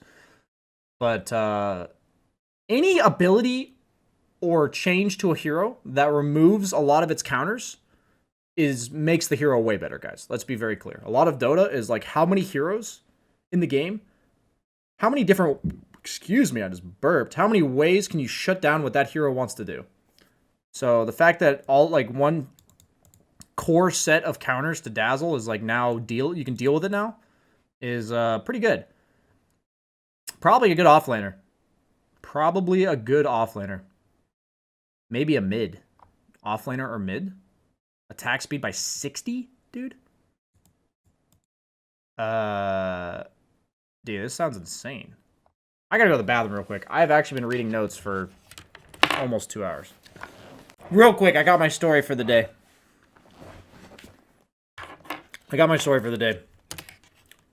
So I obviously got here. I was a little jet lagged. And, a lot jet lagged, I guess. And so, like, 2 hours after I arrived in my apartment, I was supposed to, like, get picked up to go get COVID tested. So I set an alarm, and I'm like, I'm probably going to, like, fall asleep because I'm just so tired. So I set an alarm, and I just straight up slept through the alarm. So I missed my COVID test today. Luckily, everyone else was late because of their flights being a little complicated, so we're all getting it done tomorrow. So I don't feel too bad, but I missed my COVID test. And then I decided to order some Uber Eats because I was really hungry and I had just woken up. And so I was under the impression that on Uber Eats, if I said leave it at the door, that the guy would just come to my door and leave it. So I first off learned that they don't do that in Sweden, I guess. I don't know, like if it's a Sweden thing overall, but they don't do it. So the guy, I didn't realize, but my phone was on silent. So the guy called me saying, like, I have your order, and I didn't notice. I missed the calls. I noticed it like 6 minutes after he called me. And I have messages on Uber that said, called twice, couldn't get a hold of you, I'm going to eat your burger. That's what he said. Okay? And I was just like, I guess I can't really blame the guy. Like, what else is he supposed to do with it? And so I ordered another burger. So I'm like, okay, I'll order it. I'll just order it again and, like, take the loss. So I order it again, and I'm like, okay, I probably have to go meet this guy outside. And I go down there, and I meet the next guy outside. I get the burger. And then Shiver tells me that my burger's at reception. Like, my burger's just at the front desk. My other one. So I ordered another burger because the other guy gave me shit that he ate my burger. So everyone in my like the caster group was just like Swedish humor Omega lol. So the guy got me good. I just assumed he ate my burger. So I was gonna like ask for a refund and report it and like, not tip the first guy because like I wasn't angry per se, but I was just like, I don't want to not pay for my food or like pay for food I didn't get. But then after that, I'm like, okay, I guess I'll just tip the guy. Kudos to you. You got me, dude. That was pretty funny. It was pretty funny, guys. Not gonna lie. Like, imagine being an Uber driver and just like having the guy not show up to pick his food up, like, but you're still gonna leave it in goodwill, but like you're gonna give him some shit. I can deal with that. Okay. So Dazzle looks pretty nice. Back to Dota. Attack point reduced. Base damage reduced by 4. 5. 6. 5. Yes, 5. Movement speed reduced by 15. Shard is a bit different now. I don't know. Seems like the hero is just kind of bad, right? Probably okay, but not first pickable. For sure. What made her broken last patch was that her base stats were just, like, fantabulastic. She's probably okay now. More situational, but inevitably does the same thing. So I guess just more situational laning-wise. So they fixed her pretty well, I think. She might still be good. Shard radius increased. Shard now always increases radius. That's good. So Shard's like a core item on Disruptor. Glimpse better early levels. Okay. Okay. Glimpse arrival damage. Oh, so you can't glimpse, like you can't blink off a glimpse. That's kind of cool. I didn't even see this earlier. That's actually really cool. Huh.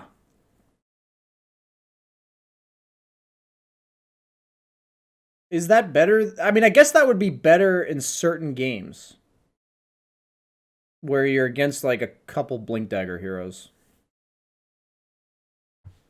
That's kind of cool. Yeah, I saw the Storm AoE on Cinderin stream. I think it's just a visual cue fix, but I'm not sure.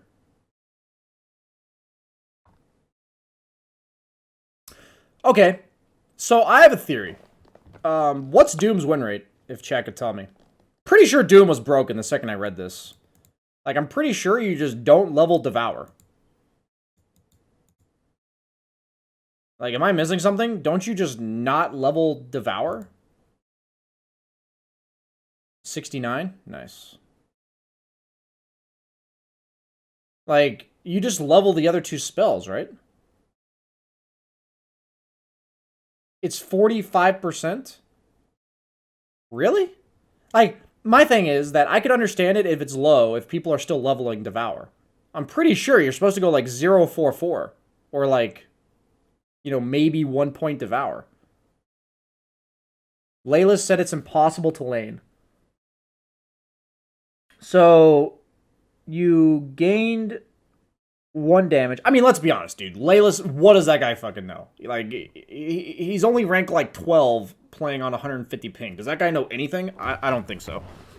I don't think he knows anything, honestly. Crap up.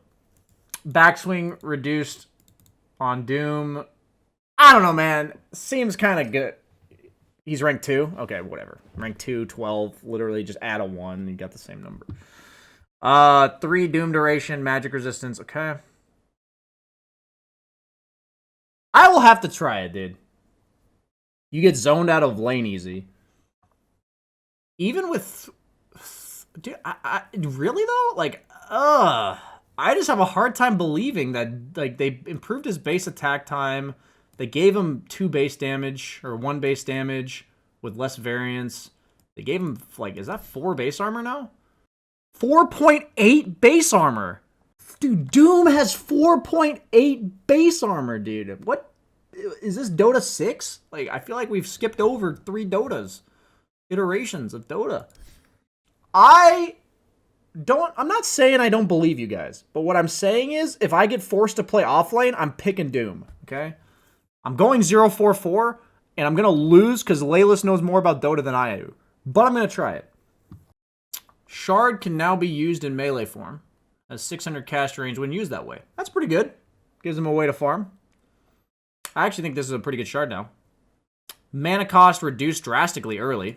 Cooldown's increased, but that doesn't really matter. Because you're not, like, using it a lot early. And then it's more damage, level 1. So you can actually level this ability in lane. And use it to secure a last hit. I know that sounds weird, but... You can use it to secure a last hit. You can use it to stun the guy to get a last hit. There's actually a lot of usefulness of this ability now. So that's kind of cool. 15 damage is kind of okay. Oh, that's pretty cool. I love how it just, I mean, this is like beyond the math capabilities of like 90% of you guys, so this makes more sense to me. The AoE Dragon Tail sounds kind of cool. Level 25. BSJ, can we go Octarine Core, Blink, Octarine Core, Arcane Blink, and aim for the level 25 timing on DK now? Guys, remember, it's level 25, but it might actually be pretty good late game. Attack point, reduced. Okay. Shard Burst, though, increased from 25 to 40. Dude, I don't even... Shard now affects creeps? I mean, I think the biggest buff to Drow is all the items. Dragonlance, Manta, like, all the cast range shit getting nerfed. I think Drow will be pretty good. Ignoring, like, whatever happened to the actual hero itself. Bunch of nerfs on Earth Spirit's numbers. Why isn't Rolling Boulder his second spell? Valve. Like, dude, just put it in order. But they did increase the damage. Interesting. Spell amp 18%. Wow, that's a lot. 60 damage. Gunner's licking his chops. Ready to play that mid-Earth Spirit. Enchant Totem no longer has True Strike, no longer gets consumed if you miss. I saw Earthshaker against Windranger on Cinderin stream and noticed it there. Now provides 40% cleave with Enchant Totem buff. Enchant Totem buff. That probably one-shots a creep wave, right? Like, I'm not crazy.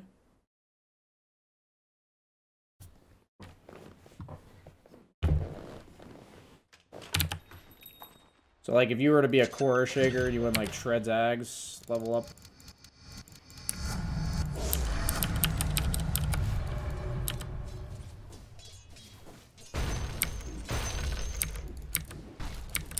It's 40%. It's 40 damage. Oh, you have this, though. You have this. Let's see what it does to a full health creep wave. Dude, I have to play my Smurf. This feels so weird, dude. New computer, like, new chair level. Holy shit.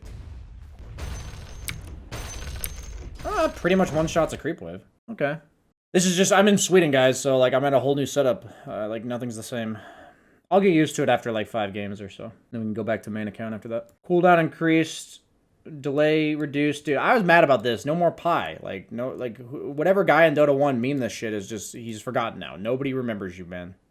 Slight nerfs. This hero had like an 80% win rate at Major, so. Ember Spirit. Backswing reduced. Okay. Backswing reduced, but most notably, duration on Flame Guard, level 1. Buggies! I mean, it's all levels, but like a special... I mean, level 1 and 2. This is a huge, actually. This is insane. That's actually so much.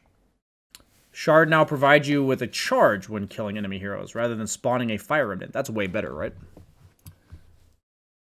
Cast range reduced, though, and Scepter cast range reduced drastically. Interesting.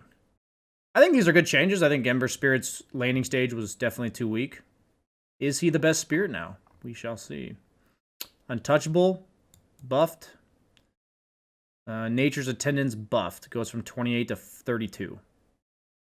And then it goes from 54 to 64. 88 to 96. 130 to 144. Yeah, so it just buffed at all levels. Quick maths. Enigma! See ya, nerd! I mean, this hero is actually pretty freaking terrible now, right? So I don't know why they did this. I don't think that was the way to go. Maybe it was. I mean, he's terrible, right? Faceless Void. Base armor increased by 1. This was actually one of my favorite changes of the patch. Time dilation basically is reworked. It does damage per cooldown. The cooldown is significantly lower at all levels. Duration is lower. The cooldown slow reduce is less. But the mana is more as it scales. So it's like a completely different ability. So I was doing the math, right? Quick maths. If you're against a hero in lane who has 2 cooldown spells, that seems like reasonable on average, right? They have 2 spells. If you time dilate them, level 1 time dilation, it's 160 damage. On a hero that has like early laning damage issues, that's pretty good. And if they have 3 spells, that's 240 damage. Now, hear me out, chat. Hear me out. What if you're in a lane matchup of Faceless Void versus like a spammable hero? Any hero that spams. Bristleback,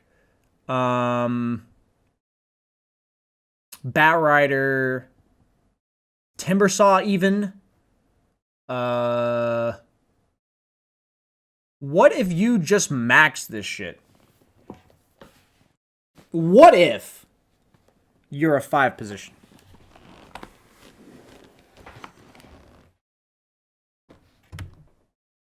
What if? I'm dead serious. What if you are just a 5 void that goes like 1-2-1, 1-4-1? I actually think this is viable. Dubu was playing it yesterday. Dubu was playing Faceless Void 5. I swear I did not. I swear I did not watch Dubu. I have come to the same conclusion as Dubu. Like time dilation does damage. It's 143 damage per ability on cooldown. So it's 280 damage that prevents them from casting spells, guys. And it's even more damage if they have more than 2 spells. Like, that's pretty crazy, actually. And it's a slow. That lasts 11 seconds. Am I missing something? Is this not busted? Time dilation does not scale well. Dude, the uptime goes from 8 out of 28 to 11 out of 16. You can literally spam them with this. They can't cast spells. They actually can't cast spells. I'm actually dead serious. I think this hero's a support. He might be a core that can level time dilation once or twice, but I feel like he's a support, man. Like, this is crazy. Like, Chrono has a support spell. Like, Dude, this is Faces Void, man. You heard it here. Like, you saw it on Dubu's stream, apparently, but you heard it here first. I promise I did not see this shit. They buffed Chrono, man. I don't think it can be a 3 because it has no way to secure CS. Let's be very clear. This is not wave clear. This is not CSing. I don't think it can be a 3 with this build. I think it has to be a 5. I don't think it can be a 4 either because it doesn't... maybe it could roam. That'd be funny. Imagine getting ganked by a level 1 time dilation Faceless Void. Sorry, there's just like somehow like playing Dota too much, you just have to laugh at this shit. Shard cast range increased by 400. Now has its own hotkey. Okay. This is definitely better than the damage. Okay. I saw this shard on Grim. This is pretty insane. Yeah, this is pretty insane. It works against illusions, so... I saw Cinderin testing it out against PL. You basically get a cheese if it blows up on top of PL. So I'm not saying it's like always theoretically that good, but illusion heroes are not getting too much love. Dazzle, Grim now deal with them incredibly well. Damage per second increased on this spell. Latch radius increased. Ink Swell cooldown is even lower. I mean, that's crazy, dude. Phantom has embraced DPS by 50. What the hell? I mean, both of these talents are insane. This goes from 40 to 90. Gyro has gone full circle, guys. Let's recall. I was actually talking to Fogged about this. You went from 40-second cooldown flak with 3, 4, 5, 6 seconds. They then said, damn, this hero, nobody's picking it. Let's put it down to 30 seconds with 3, 4, 5, 6. Okay, now that nobody's still picking it, let's put it down to 20 seconds with 2, 3, 4, 5. Maybe that'll make it more viable. No, people still are not picking it. Let's put it from 20 to 18 with 2, 3, 4, 5. No, people are still not really playing this hero core. Let's just give them 18 seconds, 3, 4, 5, 6. How do you guys feel? Dude, I actually... If you consider Gyro to like a year or two ago, this is insane, dude. Actually insane. 18 seconds, 6 charges. I mean, guys, level 1, this shit don't matter, dude. Like, it does not matter. Like, it's still 24. Like, it's still... Wait, dude, what did I... No. Dude. GG, man. GG. Where are we? GG. Okay. Added Aghanim Scepter. Grants new ability. Hunter's Boomerang. Tosses a boomerang at an enemy target. Upon contact, it returns. It deals 350 damage as it passes through or hits enemies and applies a mark that causes effective enemies to be slowed by 20%, take 25% more spell damage, and have 25% less status res. It's like one of those things where it seems really cool, but it's an Ags. Like, it's really expensive. So I have absolutely no clue how good or bad this is. New update. Aghanim's Shard granted new ability Decoy. Sends a decoy illusion with Scurry to the target location when the illusion... I'm assuming that means it walks through trees. When the illusion is attacked or hit by a target ability, it is destroyed and plants a tree in its place. That applies a lesser bushwhack to enemy heroes around it. I'm just going to say, guys, the boomers are not getting much love here. It's like they just gave her 2 new buttons. That's 2 more hotkeys. GG. So they kind of like made this PA dagger. You know, that's kind of what this is now. PA dagger, kind of. I haven't quite done the math, but so if it does 45 less damage at max level, 45 less, and it's 35% less damage, that means if Hoodwink has like 120 damage, it's less, 130-ish. I'm like not crunching the numbers correctly. The neurons are not firing. Planted tree is no longer considered special for tangos. May be placed to autocast on the ground. That's cool, so you don't misclick heroes if you're trying to put it on the ground. I like that. Radius bushwhack, radius decreased, damage decreased, stun duration increased. So pretty significant nerf to her wave clear. This was my exact prediction. Like, they're going to nerf the hero and then put her in captain's mode. Active speed reduced. Cooldown reduced at max level. Damage reduced. I guess this is a slight buff. Mana cost higher levels. Nerfed. Buff? Nerf. Pretty big nerf here. Because you can't see who you're firing at if they're not under a ward. Which is pretty big, actually. So, I think Hoodwink will still be pretty strong for competitive. I think she's because of the... She's Sniper. She's literally Sniper. She's countered by the same thing as Sniper. I know you may say BSJ, she's completely different than Sniper. She's actually countered by the same thing as Sniper. Like, the same concept.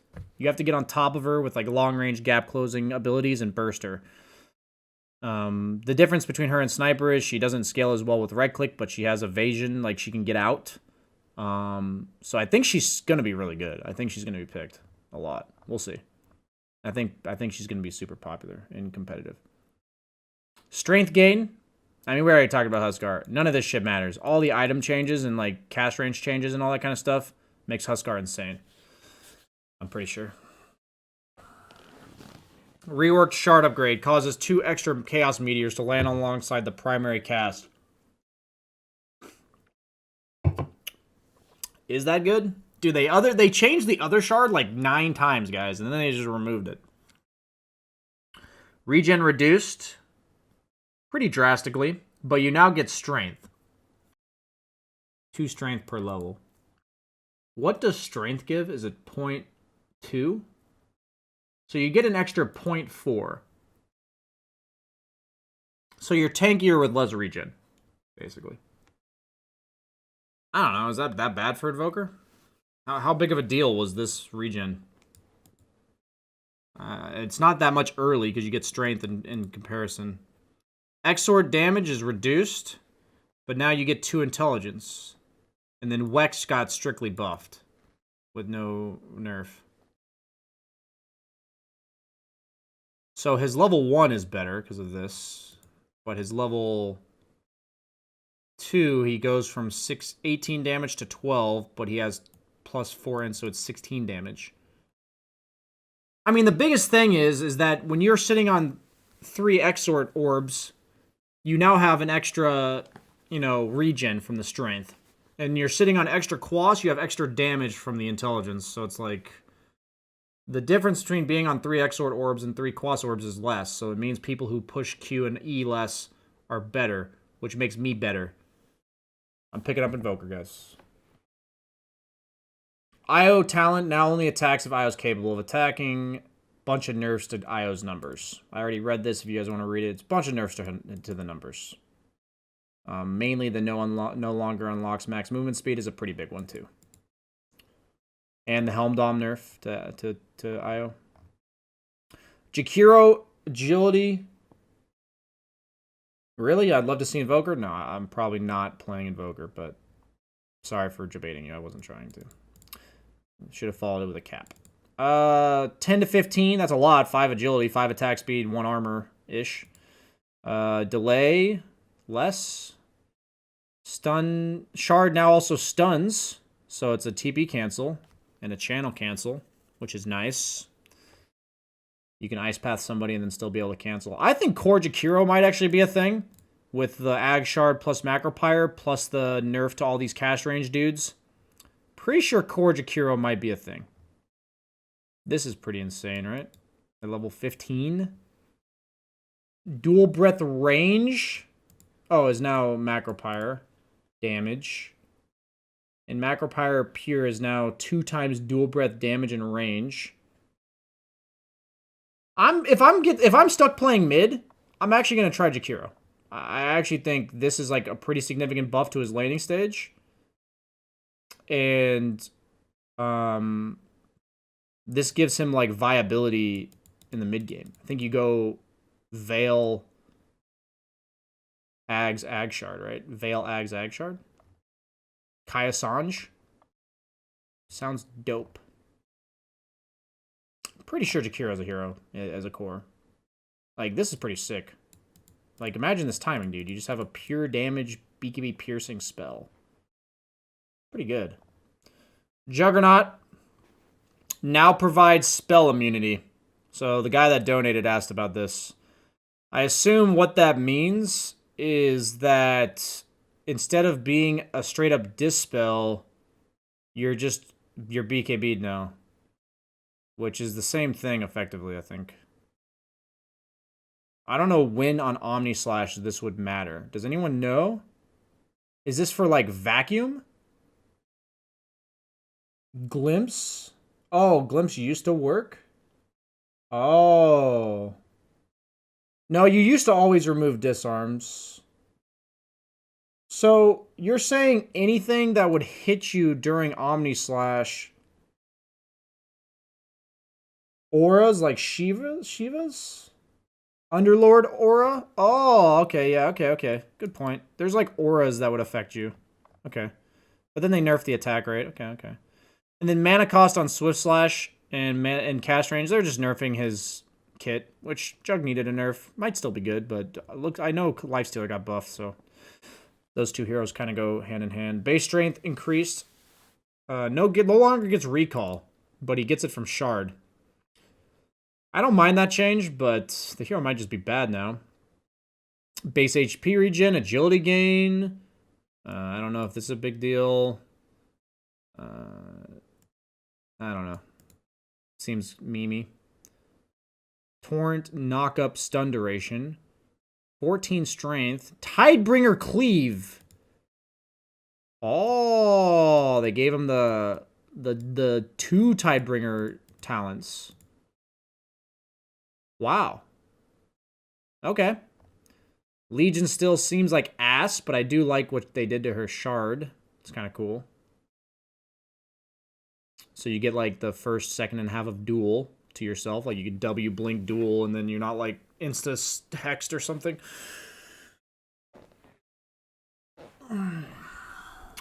This is kind of cool too, but I don't think it'll ever matter other than like hyper late game.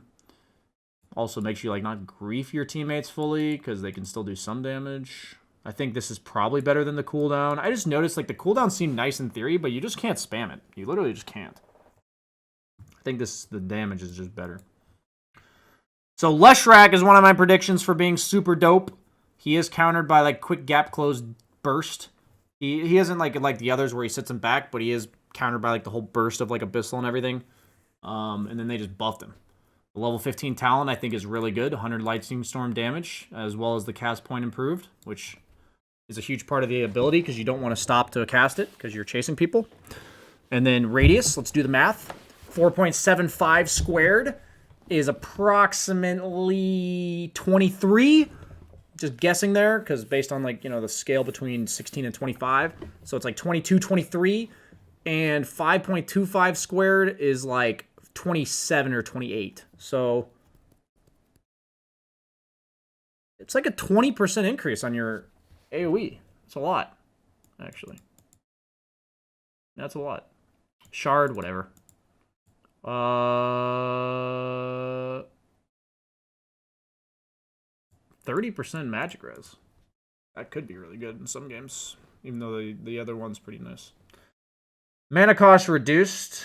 I do think Lesh will be very good, though. Especially with the Kaya buff.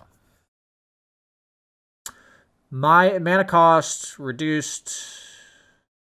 Kind of reworked how the primary and AoE works. This kind of made no sense if you look at the linear nature of... Okay. I do like this, guys, by the way, that they replaced pretty much every cast range talent with something interesting. Is it good? Every hero got a little bit different of a tweak, but like, I like this is just not interesting. This is like interesting, right? I like this. I like what they're doing with talents. Base damage reduced by 3. Oh no, they nerfed Lifestealer!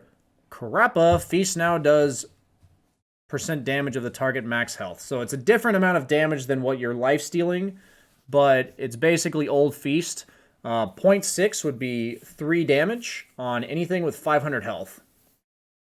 So once you've leveled Feast, you do more damage to everything but range creeps. Excuse me. For the rest of the game. And then obviously later on, let's say a hero has 2,000 HP. You know, it's like a reasonable number, I would say. You're doing 24 damage per hit when they have 2,000 HP.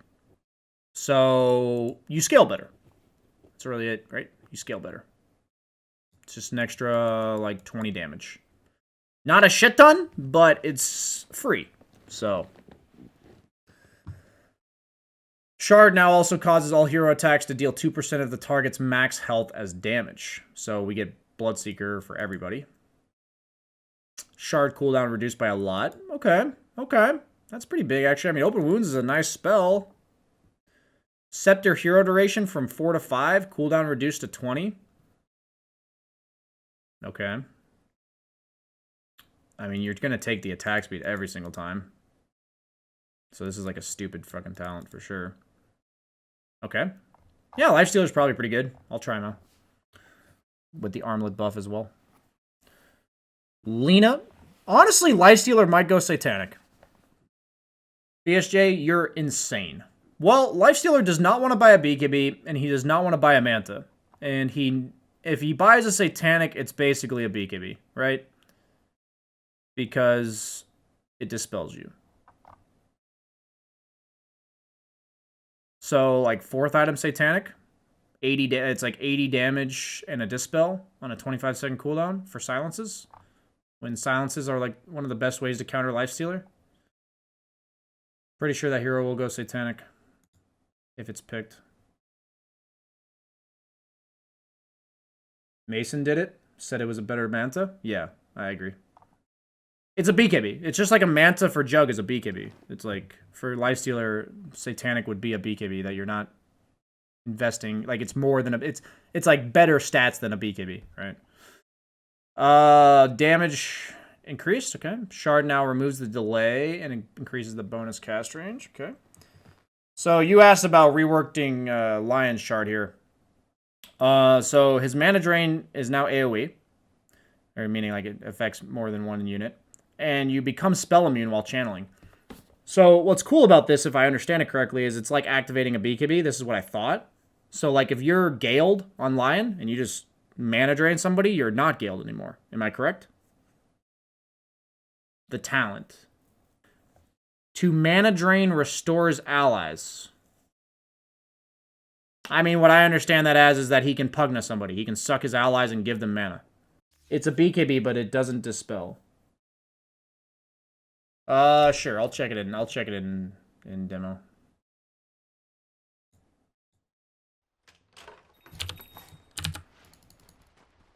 Oh.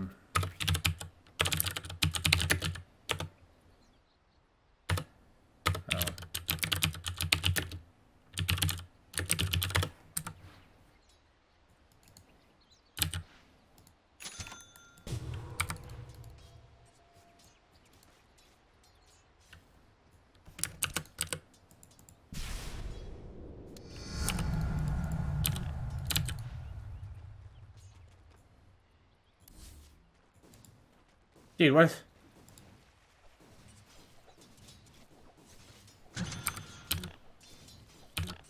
Oh, it's a talent. Fuck. Yeah, you just give it to your allies. But it sucks it from you. Oh. Oh, yeah. Oh, yeah. Okay.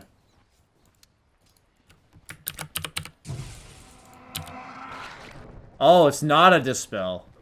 Interesting.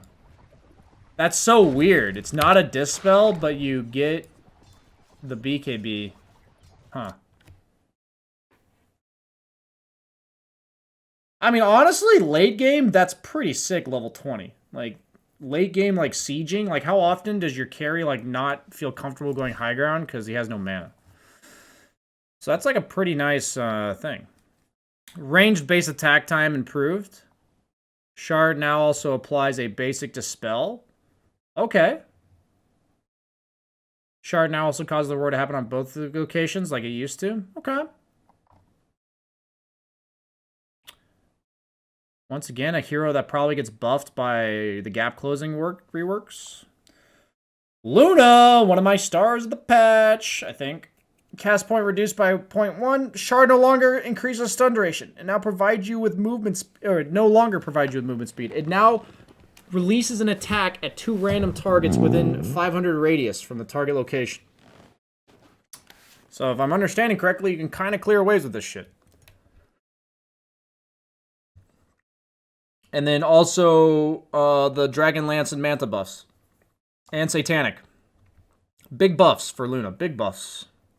Any items she buys got nerfed or got buffed. Also, Butterfly got buffed because of the Rapier nerf. And Battle Fury got nerfed, so every other hero that flash farms. Dude, Luna has to be dope. It literally has to be dope. I'm pretty sure. Agility gain. So they had to give Lycan a lot because they removed Necrobook. Mana cost reduced. Feral Impulse rebuffed. Movement speed reduced. People were talking about Lycan moving above haste to the idiots and I mean the people who didn't read farther enough in the thing. So every hero in the game pretty much moves at max movement speed. That's it. Like they get to 550 and that's it. But they gave him a longer duration. Honestly, it seems kind of better.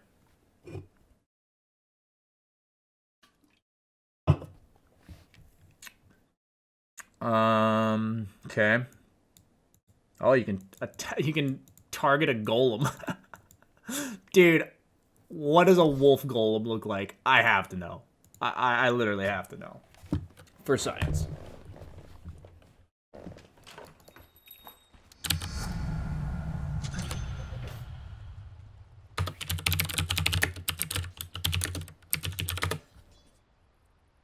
Dude, why did they spawn over there?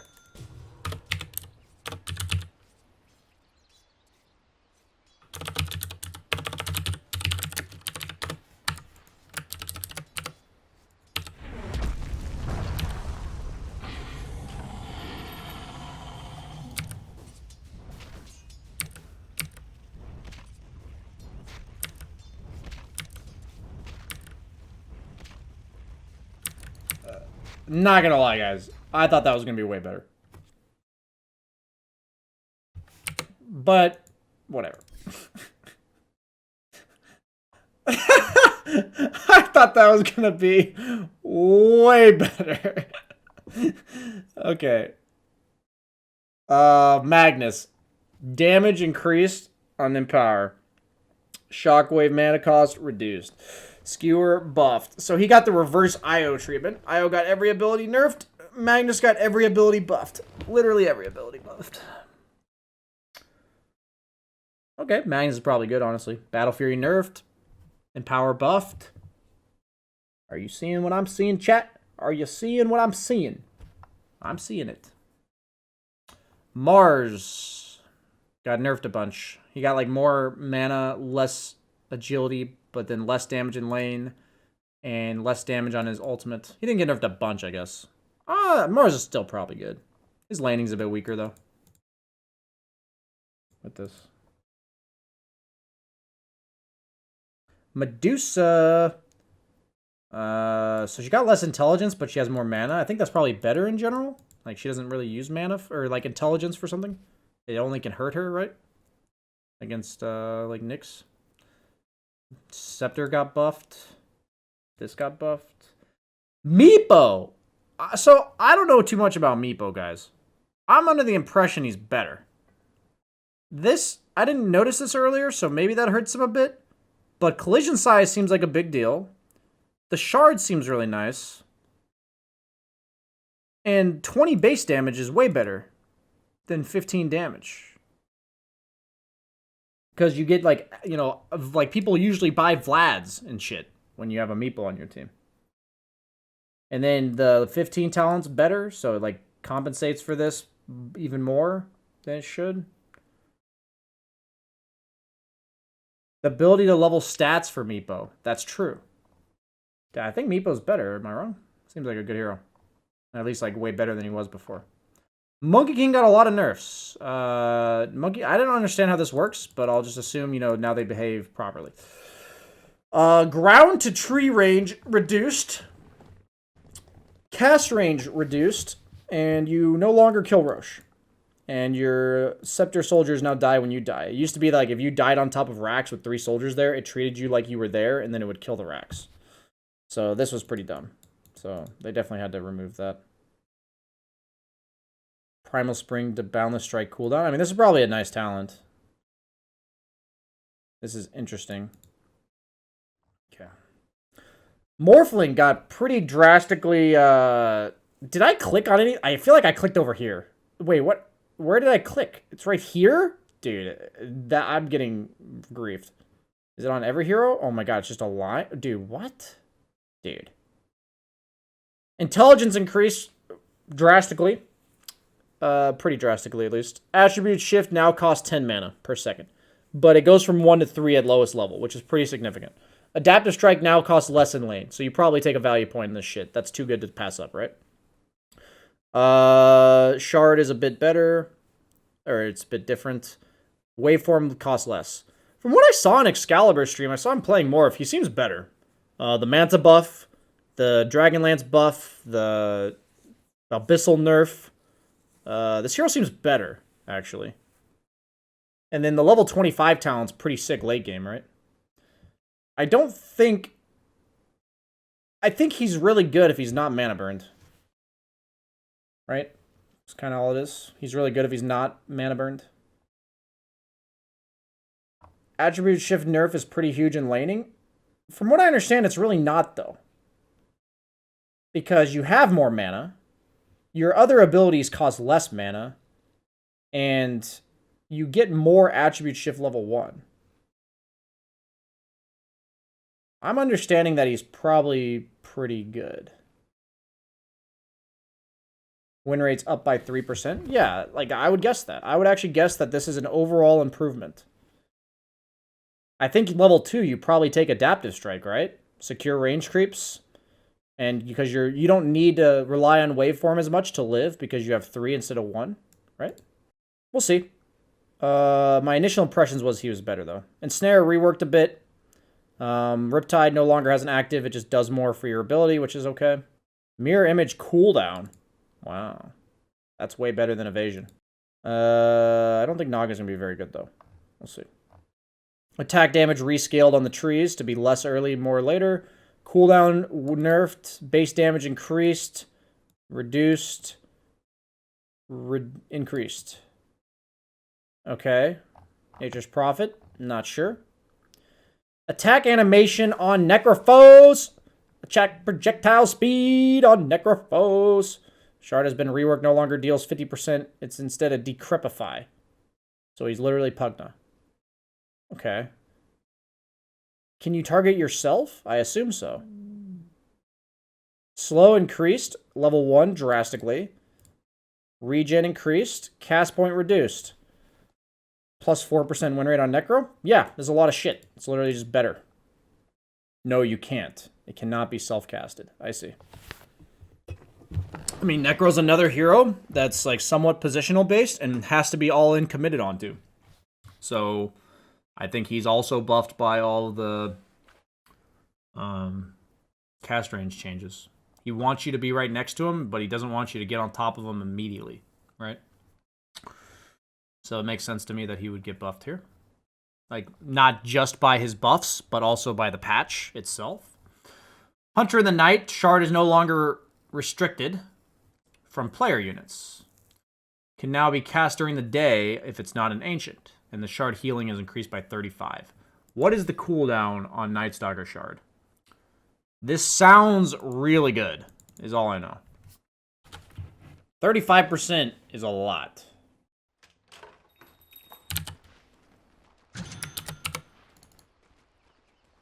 20 seconds, that's what I thought.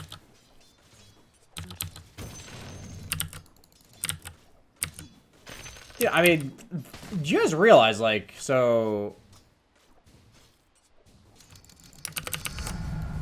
You just do like this. Or no, I don't want that. So... Just have like treads. Or like phase armlet. Armlet seems nice on the hero. So you just like do this. I mean, that seems pretty fucking good. You never have to base, right?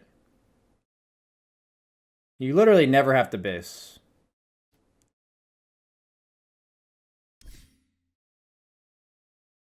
Ever. Past the 20-minute mark. I think like Night Stalker could be like a carry-ish. Because gap close got nerfed, he's a hero that does gap close still. Like his way of gap closing did not get changed.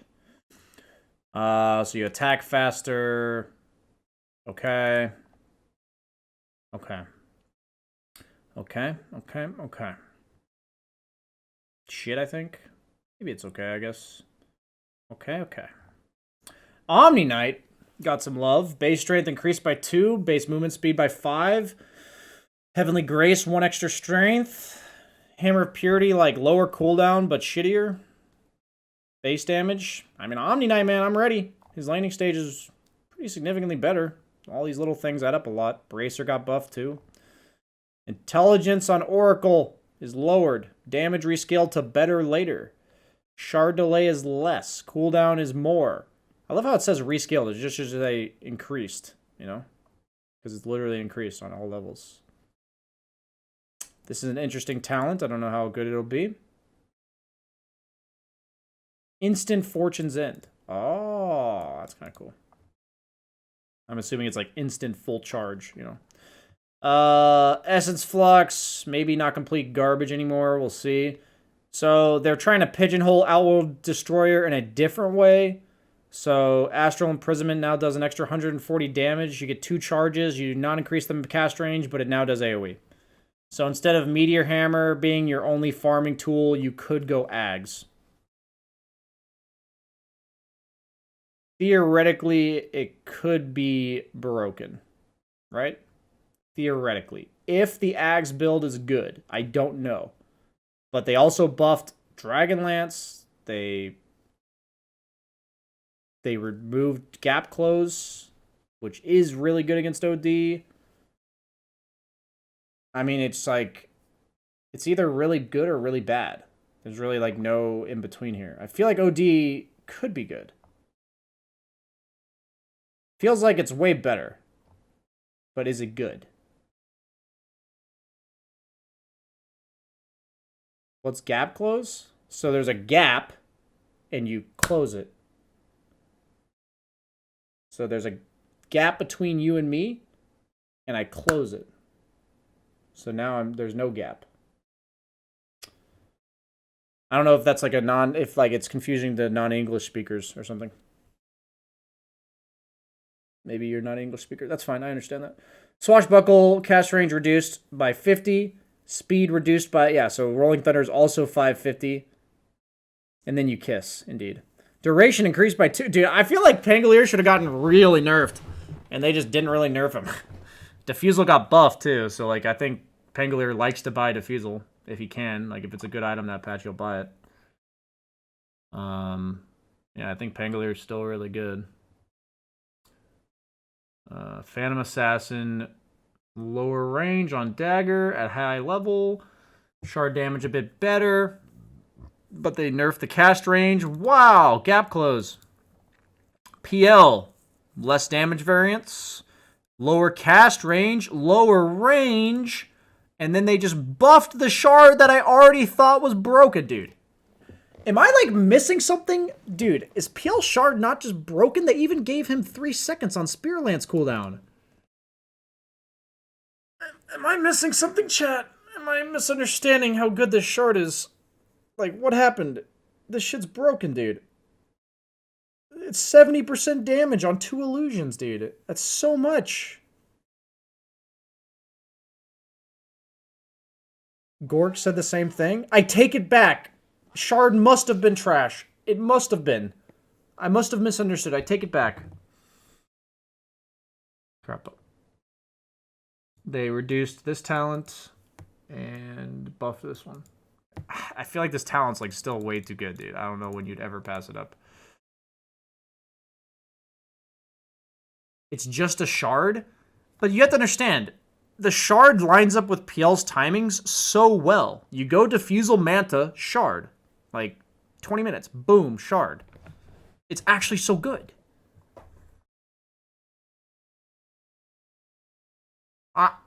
Dude.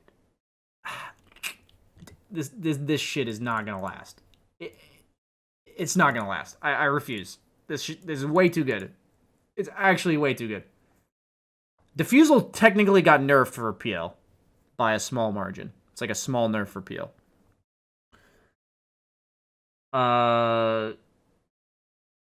Shard now does the Sunray during cast Supernova. Sunray got nerfed a bit. Radius got nerfed a bit. Okay. Puck early laning stage nerfs again. All the speed shit got nerfed. All of it. All cast range speed stuff got nerfed on everybody. Base armor on Pudge. Attack range increased. Okay, what does Ags do? I actually needed to read this. What does Ags do? Increases rot radius by 225 and increases damage by 100. And so you have a 46% movement speed slow.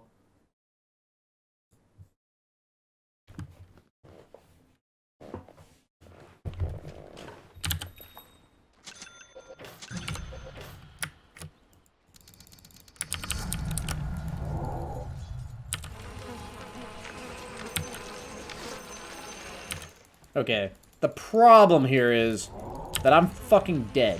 I'm literally dead.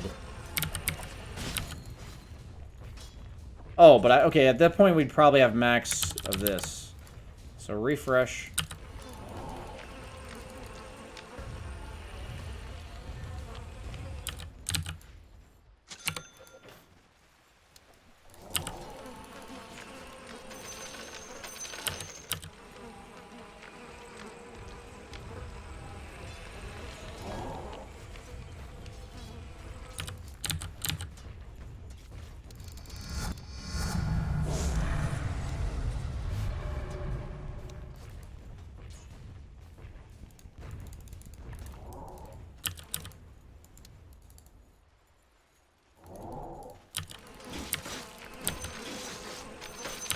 So I took 240 damage to clear a creep wave.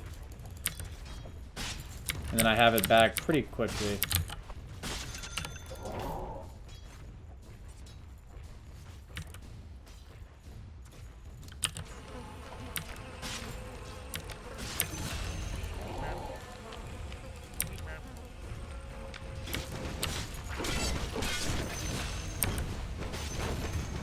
Okay.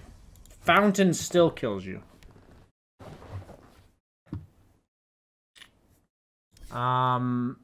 I was theory crafting this. So if you were to go Hood, Ags, Eternal Shroud, would that not be insane?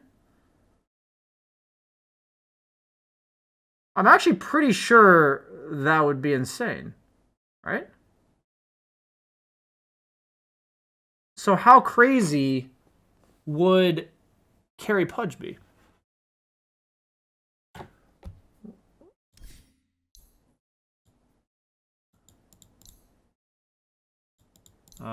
Learn.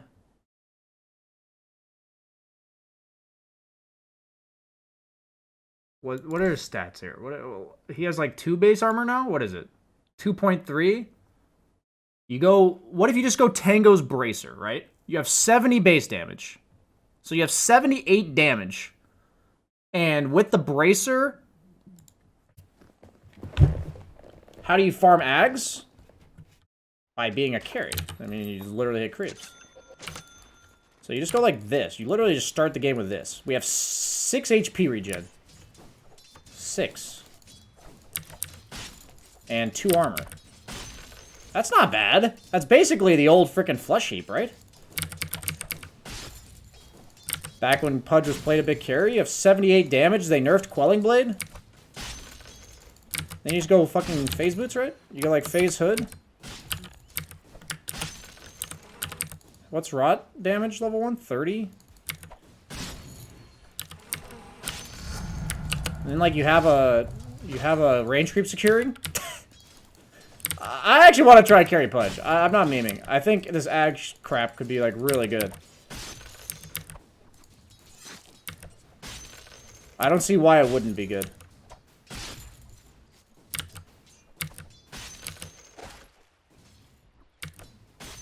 What are his talents? You have Spell, Lifesteal.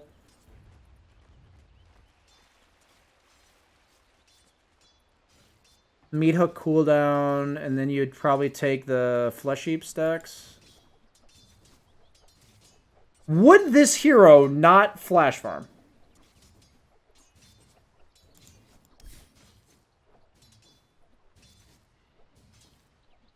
Scepter radius increased from 450 to 475.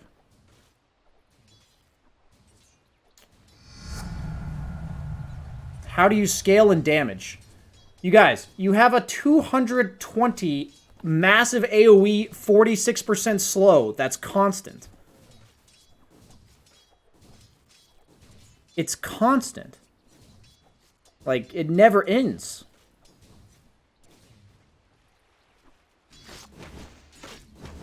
I'm actually pretty sure that's insane. You just buy items that keep you alive while you stand on top of people. You just go like Ghost Scepters, Blade Mails, you go like Heart, whatever, like whatever it is that game that keeps you alive. Like, you just stay alive, right? Please stop, you're killing my pubs. I mean, I'm gonna try it. I'm 100% gonna try it, guys. They buffed his laning stage. Bracer got buffed. His Ags got buffed. Eternal Shroud seems like a dope item on this hero. It always has felt dope. You just can't play the hero last patch. Level 1 hook got buffed, so you can leave it at level 1. Like, you can go 1-4-4. I mean, I guess Flesh Heap's kind of bad. Like, it doesn't really scale early. I don't know. I want to try this hero. I mean, it's like, I feel like I would ask Jenkins, but I feel like that guy will lose with Pudge every patch no matter what, so. Base damage increased by 1.5. Delay reduced by 0.1. Shard interval reduced. Okay. Okay. Base damage change. Okay, so just less variance. Lower cooldown level 1 blink, but it's weaker. I feel like you'd rather have the other one, so that's actually a nerf, to me at least. Scepter is now 420. We're going to leave it at 1 point when we get Scepter. It's really important. Spell Lifesteal buff, blink cooldown. Okay. So I'd say slight nerfs to Quap. Slight nerfs. Don't really know why. Maybe I'm missing something. Static Link. Weaker level 1 through 3. Shard damage buffed. Okay. Now provides 50% attack animation increase. That's nice. Similar to Nyx. Like, you want to attack after you use the spell, but like early game it's a little awkward. So that's a pretty significant buff, I would say. Would actually help you a lot with securing creeps too. Like if you want to blink on the range creep and kill it real quick, that'd help significantly. Attack damage is now less, but during your tricks of the trade, you have a bajillion more agility. By bajillion, I mean twice as much. Is that more damage? I guess it is with backstab, huh? Yeah, with backstab, that's just more damage. It's literally just better, right? It's just better, right? It's not even a late game buff. It's just better, right? Diffusal got buffed, too? Because Ricky never really has plus damage anyways. So, like, this 50% doesn't really help you. Like, 50%'s only good if you have less damage. Or if you have green damage is the only time that this would be good. Like, plus damage. They buffed the shard a bit. You probably take the other talent no matter what. This is really nice. I think the 8% movement speed is actually really nice. Helps you get around the map. They did change this. Seems okay, though. 4 seconds. Isn't it 10 seconds max level? So it goes from 10 to 6. It's pretty nice. Yeah, you know, I'll try Ricky again. I'll try Ricky. Better laning. Better scaling with this. You can go Diffusal, probably. Try it out. Cooldown reduced. Okay. Burrow Strike reduced. Shard no longer triggers if there's nobody nearby. Okay, so you're not gonna like reveal yourself again. Okay. Yeah, Sand King might be pretty good. They nerfed Gap Close, so anybody that still has it, pretty good. Intelligence. By the way, guys, gap close is when there's a gap and you close it. Okay. Let me just be clear about that one. 15 intelligence. Okay. Cool. Base attack time on Shadow Fiend. Are we back? Is right-clicking Shadow Fiend a thing again? Is that what's going on here? Base attack time, real nice thing. Base armor, mana battle, let's freaking go. And then shard, And then you lose less souls. This will also be a buff if Cinderin were to ever play. I'm just kidding, Cinderin. I'm sorry. I mean, it's kind of nice. You don't have to like take as long to like reset the map. Dragonlance got buffed. Manta got buffed. Let's go. Shadow Fiend, Dragonlance, Manta, Satanic. Let's go. Pretty sure that's gonna be a thing. Shadow Shaman. Okay. Probably pretty... This is a pretty big nerf to Shadow. I mean, the thing is, there's actually no benefit to me clicking. It's just a habit, guys. It's literally just a habit. There's no benefit to clicking. But I'm just doing it. Oh my god. Okay. Silencer. Mana... I mean, Can I... Okay, I have to like click this once and then do it? Very strange.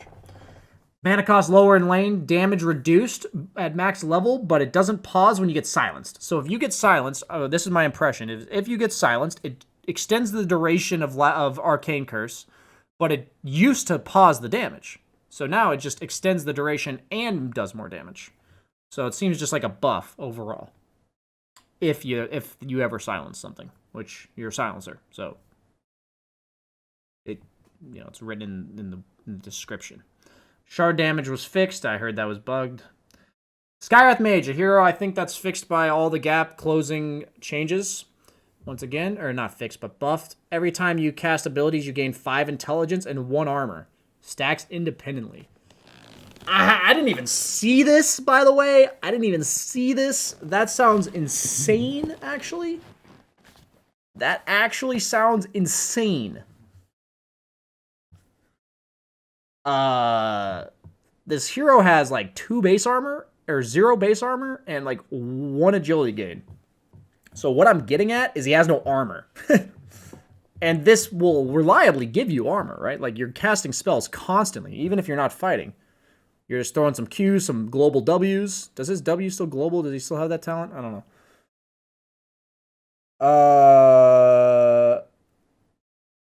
Stack has a limit of 16. Oh no, he can only get 80 int and 16 armor for 1,400 gold. I mean, never mind. That actually changes everything. Never mind. Actually, never mind. Ruined it. Concussive shot. Now a 12-second cooldown. Waga played it yesterday, had 6,000 mana. I mean, this sounds insane, actually. I'm dead serious. This sounds insane. 4 position, mid position, Skywrath, one of the two. But damage multiplier got reduced. Oh. But increased base at high levels. Interesting. That does make mid-sky a bit worse. Because you're fine to level concussive in lane if you're a 4. Because you don't need to secure creeps. I don't know, man. Skywrath Mage. I'm calling it. Gonna be one of the better supports. I'm calling it right now. Calling it right now. Buffed Veil. Buffed Atos. Buffed Kaya. Sprint no longer unlocks Magnus movement speed. Okay. So, pretty big nerf to Slardar there. The Shard now applies the debuff before the damage. So, it's pretty significant, honestly. Pretty big buff to Shard. And now does double damage against creeps. So his laning's a bit better, but he doesn't zip zap zoop around the map. I don't know. I think Slardar is better because the Necrobook summons meta's done. Like he was really bad against that stuff. But I don't know if he's still good because he can't zip zap zoop anywhere. Reworked Shard upgrade on Slark. He now gets his old Ags, which creates a 300 AoE cloud at the target location for 3 seconds. So I know this. Somebody was talking about how it insta-cancels duel. Hear me out, guys. Hear me out. Slark can D-ward. right? Slark now has a mid to late game save. Slark has full night vision. Pick 'em carry, boys. Let's go. Slark's back. No, I'm honestly, is Slark support like that insane? Maybe. I don't know. The shard seems pretty nuts in late game. Like late game scenarios, it seems pretty nuts. I assume it hides through stuff like Chrono too, right? So Slark can actually contribute to a team fight without griefing himself. Like in the old days, you never bought Ags because you had to be point blank range. Like you had to be in the middle, like your ult made a cloud. But now you can be on the outside waiting for one of your teammates to get gone on.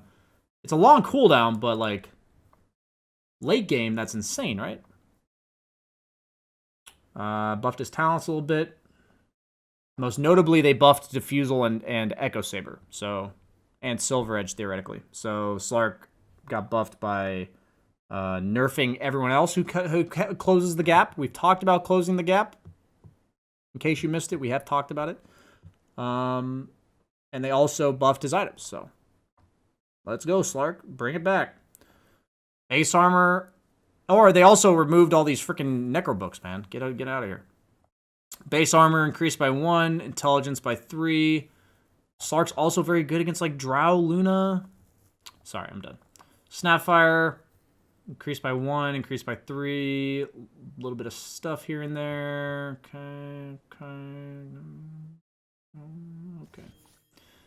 Probably still mediocre, but she also benefits from backlining without people getting on top of her. Dude, the Abyssal Blade change is going to be so huge. Active Reworked no longer gives double range for an attack. What? No! But tell me more. Now lasts 4 seconds and grants you True Strike and 30% headshot chance. So 30% headshot chance on max damage would be an extra 33 damage on average. And you're quacking them, like, you know, the mental damage. So you gotta, it's 33 damage on average, and it's mental damage. So that's pretty good. Mana cost, not really a big deal on Sniper. He has pretty good int growth, never really runs out of mana. Cooldown's 20. Huh. I mean, obviously it makes you move slower, but I guess this would be when somebody's running at you, or like somebody is close to you. They buff Dragonlance, they buff Manta. You guys picking up what I'm putting down? You guys picking it up what I'm putting down? Base armor increased by 1. Wow. Buffed Blade Mail as well. Dude, Spectre looks really sad there. Does she always look like that?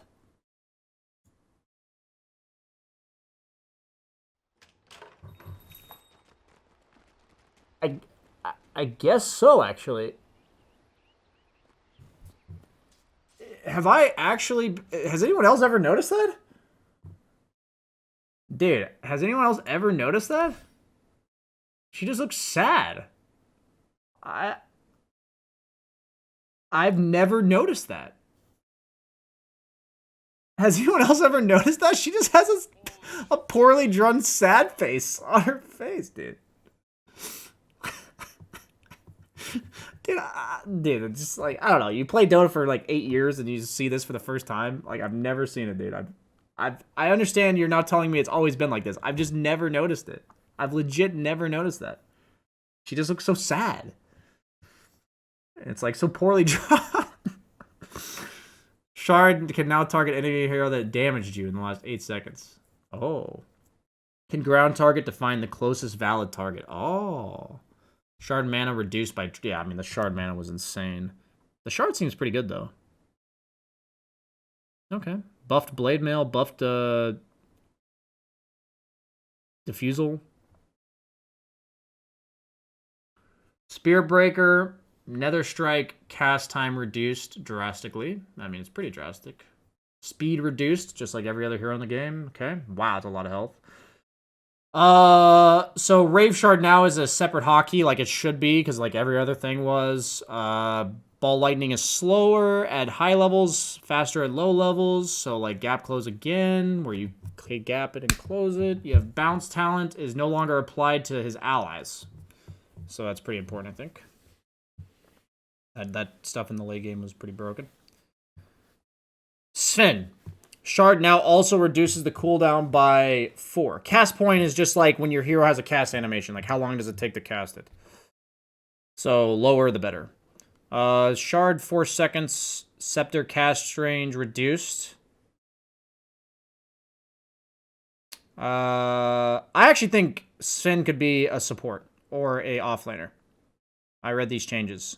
So at level 10, he gets Warcry duration. And then level 20, he gets Warcry armor. He's either going to be like an offlaner, or you go Armlet. Like Armlet Mask of Madness. They buffed Armlet, they buffed Satanic.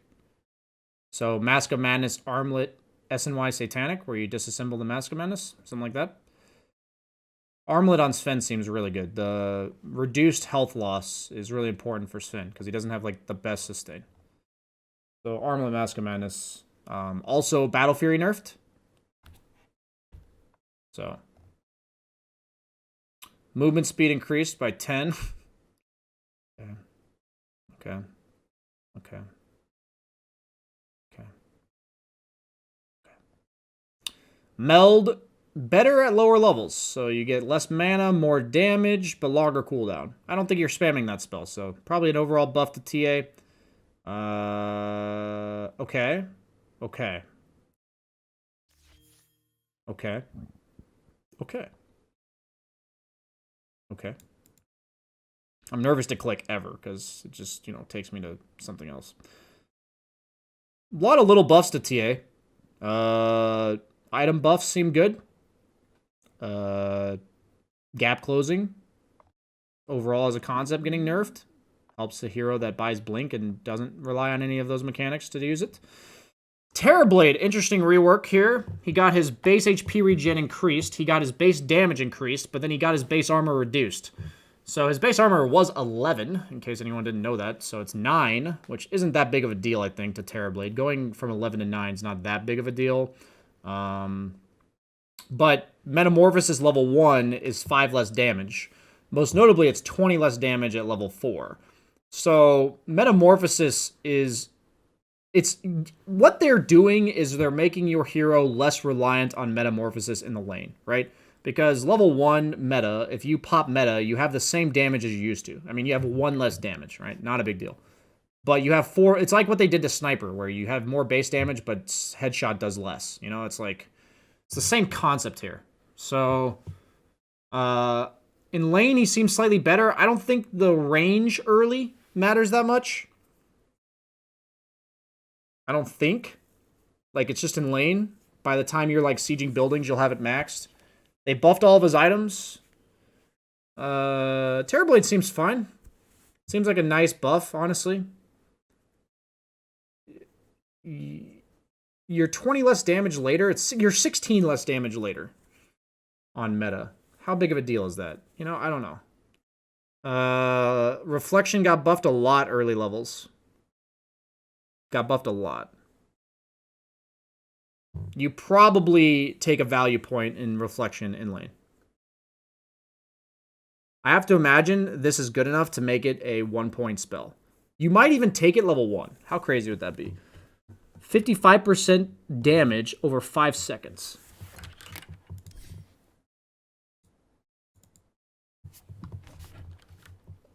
Seems pretty good.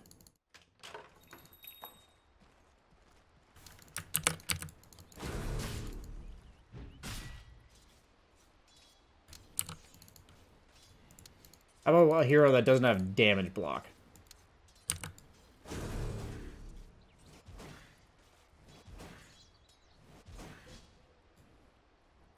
Okay. So it does like 100 damage to ranged heroes.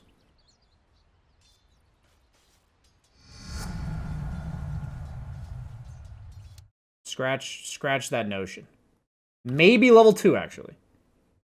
Honestly, level 2, I could see that spell. Level 2. Not level 1. give the guy a Blightstone. Blightstone doesn't work on illusions, but you could give him... If the guy has an Orb of Venom, this might actually be worth it, because Orb of Venom does work on illusions. Mana cost rescaled. Okay. I like what they did to Timber. I really do. So they made his laning stage less annoying. Like, they nerfed his early game, like, just default what reactive armor does. But then they gave him this level 15 talent that, like, fixes it all, you know? Like, you get more duration, and you get more stacks. You now can be a high ground sieger. It's like 200 damage. I think me and Fogged calculated it. Rip Fogged. Back to NA he goes. Whirling Death, debuff duration is more later, but better. Like, they just nerfed his landing stage, but they kind of, like, made him a bit better later. I don't know. Like, but they gave him, like, base armor, so he's, like, less reliant on reactive armor. I like what they did to Timber. I think he was, like, super annoying. Nobody enjoyed playing against it.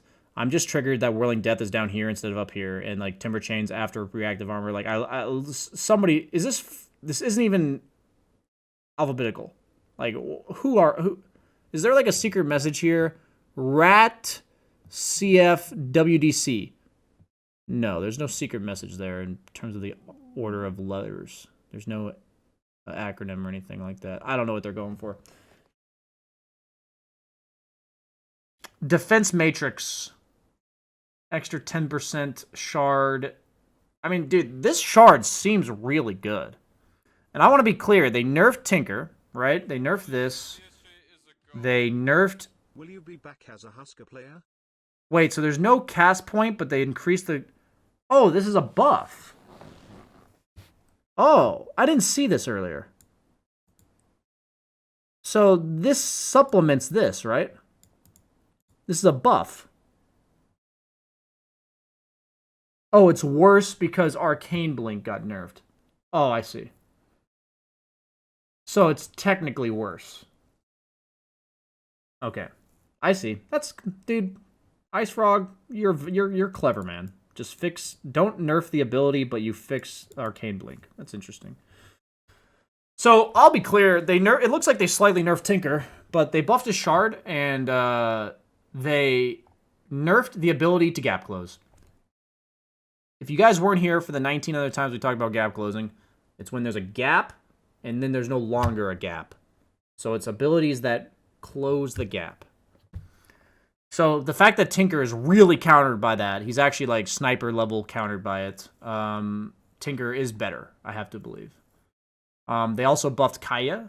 I guess mana regen on him doesn't really matter. They did buff Soul Ring. Yeah, the hero's probably pretty good, actually. We'll see. Base HP regen by 0.5.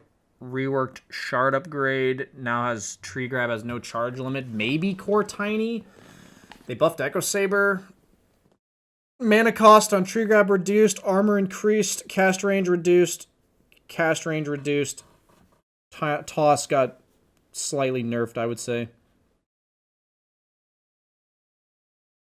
Honestly, they're trying. Like, this is Core Tiny, right? That's what they're going for.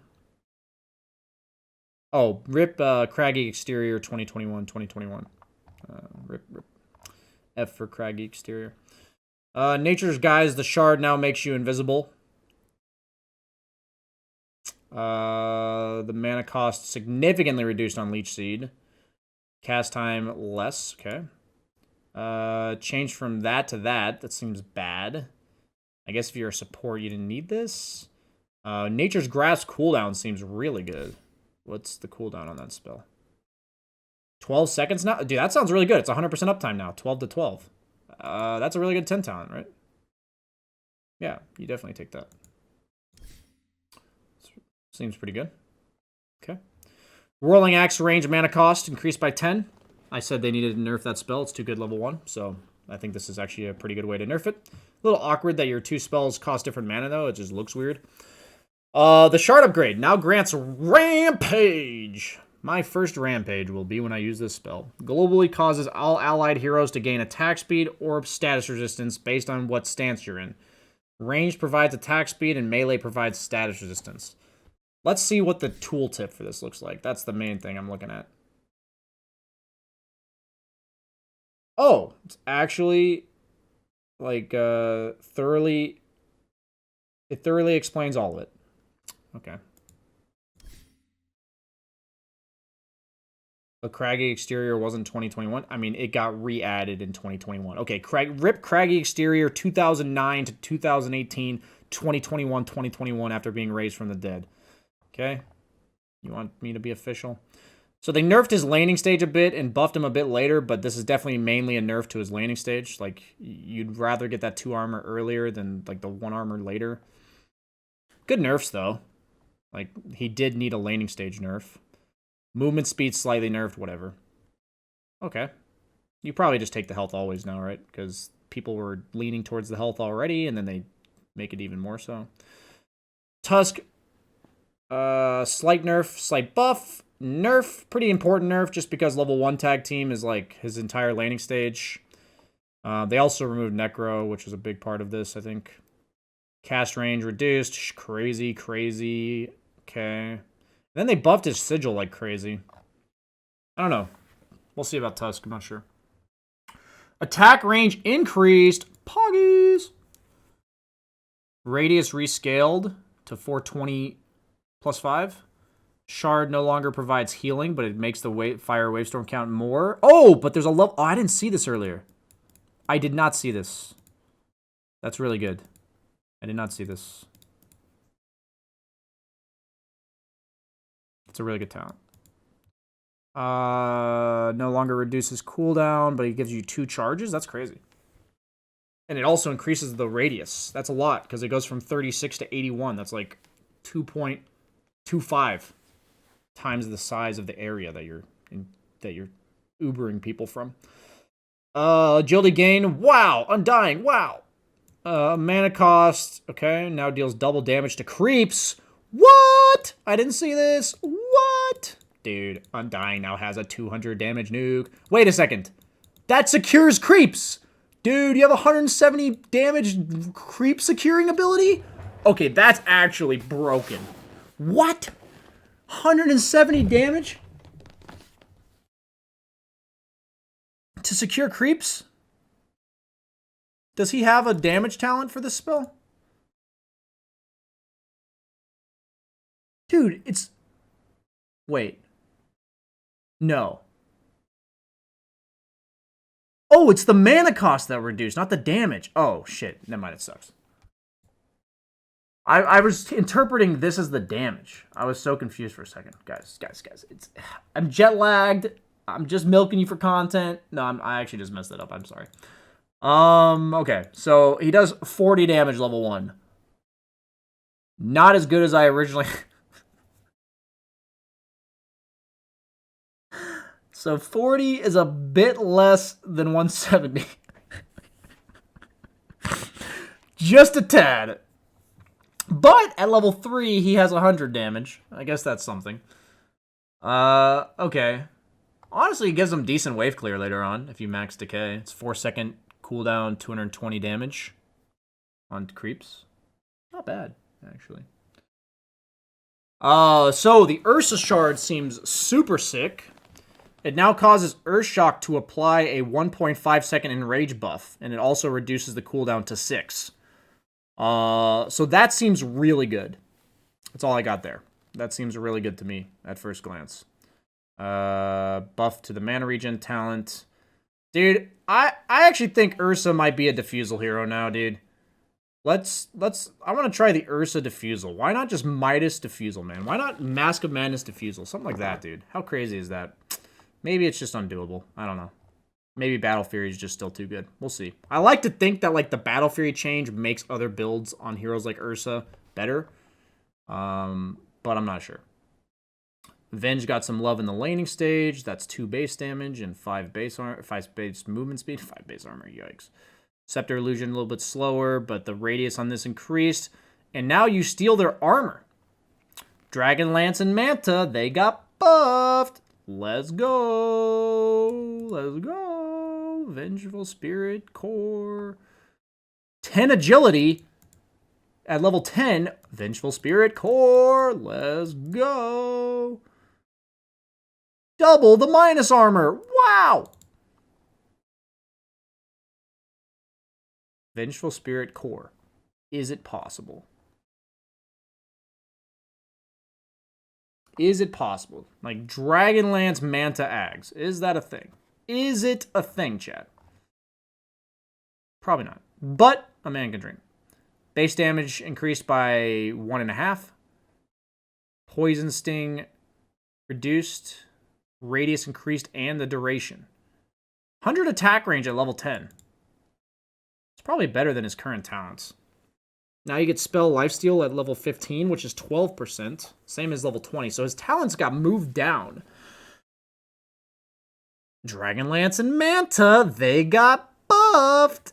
I mean, actually, I'm dead serious. Venomancer carry, I've heard crazier things. It used to get played carry. Butterfly got kind of buffed because of Rapier nerf. Dude. How is 47? Okay, guys, so let's be clear. Oh, it's 2.5. Sorry. It's 2.5. Sorry, guys. 2.5. For some reason, I was thinking this was 44 average and this was 45.5, but this is 43. Thank you, chat, for holding me accountable. That's what you're there for. I appreciate it. 2.5.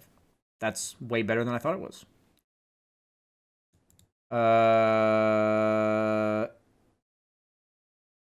Spell Lifesteal to Plague Ward's cooldown. I honestly, Venom looks really good. I'm not even kidding. Like, this might be good enough. Poison attack. I mean, base damage on Venom matters a lot. You pretty much spend the entire laning stage clicking people. So, you just go like Treads Lance. How crazy is that? Treads Lance Manta. Does not sound too crazy to me, guys. Does not sound too crazy to me. Mana cost rescaled, so he's better early, but not really that much worse later. Okay. What? Dude. That sounds broken. That actually sounds broken. 40% damage? So max stacks is 64, so you're doing 24 damage a second? No, it's 80, so it's 32 damage a second.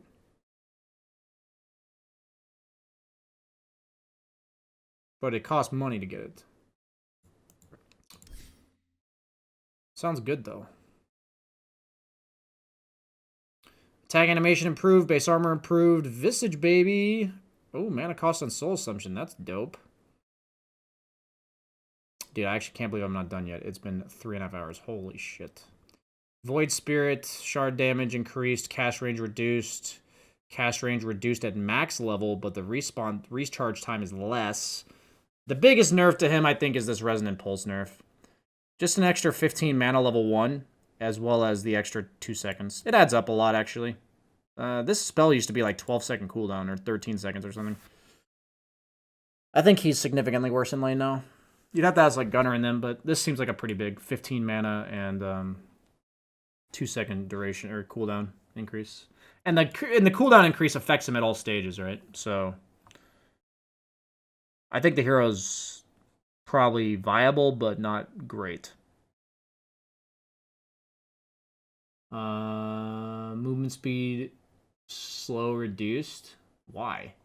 Oh, Slard also changes it. Wow. BSJ, you asked why, you got your answer. Wow. So it gives, dude, imagine shadow wording and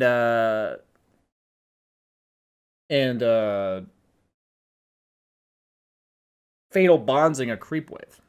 That thing would die instantly. That's pretty cool. It actually would clear an entire creep wave based on like the sharing's damage. Cast time improved on upheaval. AoE is lower, but the cap is... Oh, it scales, but it caps... Oh, I see. Interesting. So, I don't know. It's like, seems worse early? I don't really know.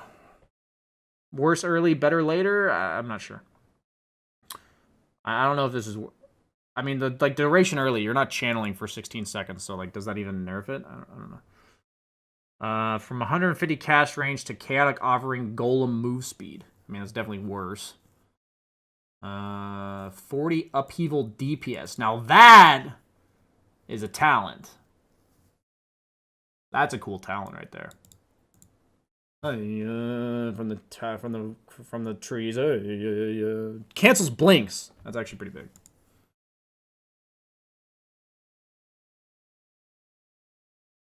No longer unlocks max movement speed. Now moves at haste speed always. I mean, Weaver just got the shaft. Pretty sure you got the shaft right up the patootie. He got the booty right up the patootie, boys. I think this is, they didn't, like, give him anything. I think you'd rather have the damage talent at 20. I think that's nice. I don't know which one you would take here. 2 Sakuchi charges. Is that even good? Because it's, like, a longer... Yeah, you probably skip boots now. Almost certainly, right? You probably skip boots. You wouldn't go boots. There's like no way you'd go boots, right? Falcon Blade, no boots. Something like that.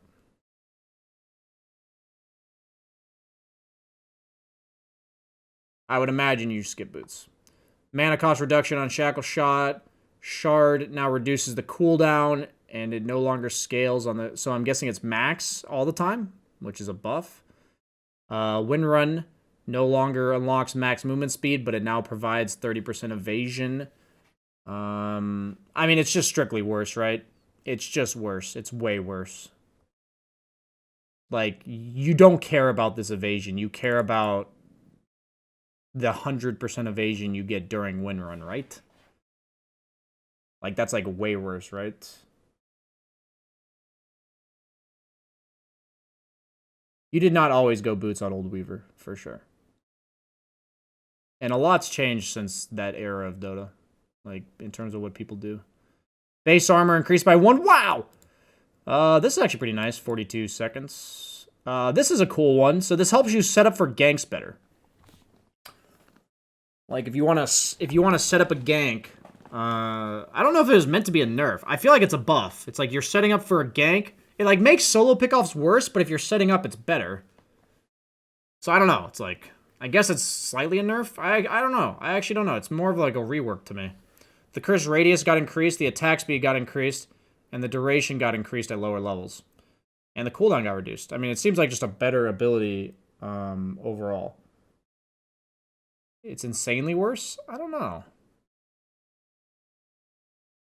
If you're a core wyvern, it's worse. If you're a support, it's better, I think. Shard no longer increases Splinter Blast damage by 80. It reduces the cooldown, okay? And now you have a talent for the damage. Okay, we're not going to do the dramatic pause. We're just going to get back to it as soon as possible. Oh, my God. Forgot my ABCs. I saw U and went up, even though I knew I was on W. Forgot my ABCs, guys. GG. Hero damage increased from 50 to 80 at max level on Paralyzing Cask. Okay. Just a strict buff there. Maledict AoE is increased. Voodoo Restoration. Nice, nice. Okay. Witch Doctor's probably good. I mean, he was already pretty decent, I think. I mean, this talent was absolute diggity dog, so now it's not as dog, but you're still going to take the other one. I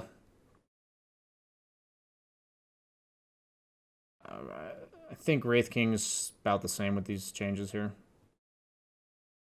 I guess it's a nerf because you'd rather have strength early and then move speed later, I think. I think the biggest nerf to Wraith King is the Abyssal Blade nerf and the Swift Blink nerf.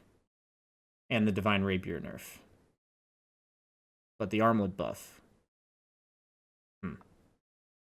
Not sure about Wraith King. Base armor increased by 1. Cooldown on the Shard got reduced to 11. Is that his, like, Mario leap or whatever? 50% spell lifesteal. I mean, that's pretty nutty. I feel like you'd still rather have the cast range, but maybe not, actually. Maybe not. Maybe with this talent late game, you can actually stand your ground on Zeus. You might actually be able to stand your ground. You may not get countered. You may not have to be this far back. Because you can actually just stand your ground. 1k HP? No. You go like Bloodstone, Sanj Kaya. Or no, you can't stack Kayas, I guess. You'd go like Bloodstone, Octarine. You have a pretty good amount of health. The other talent's much better. I feel like this talent is for situations where they have like specters and storms, where there's actually no way you're sitting in back and dealing the damage. So I feel like there's actually a time where you would take this over the Arc Lightning. But I think in general you would take the Arc Lightning. You still get one shot by a PA. Yeah, it's meant for heroes that you can survive their initial burst, but you can't get away from them. I think that's like what this would be against, which is actually like a decent amount of situations. I like that's not like a crazy amount of like a crazy low amount of situations. So it's like situational, but not like so hyper situational. I think it's bad kind of thing. Okay, I'm gonna mark down that I finished the patch notes. Patch summary. If you liked this video, please like, comment, subscribe to the YouTube channel, all that shenanigans, because at the end of the day, YouTube does care about that. You may not care about it, I may not care about it, but the YouTube algorithm does. So please do.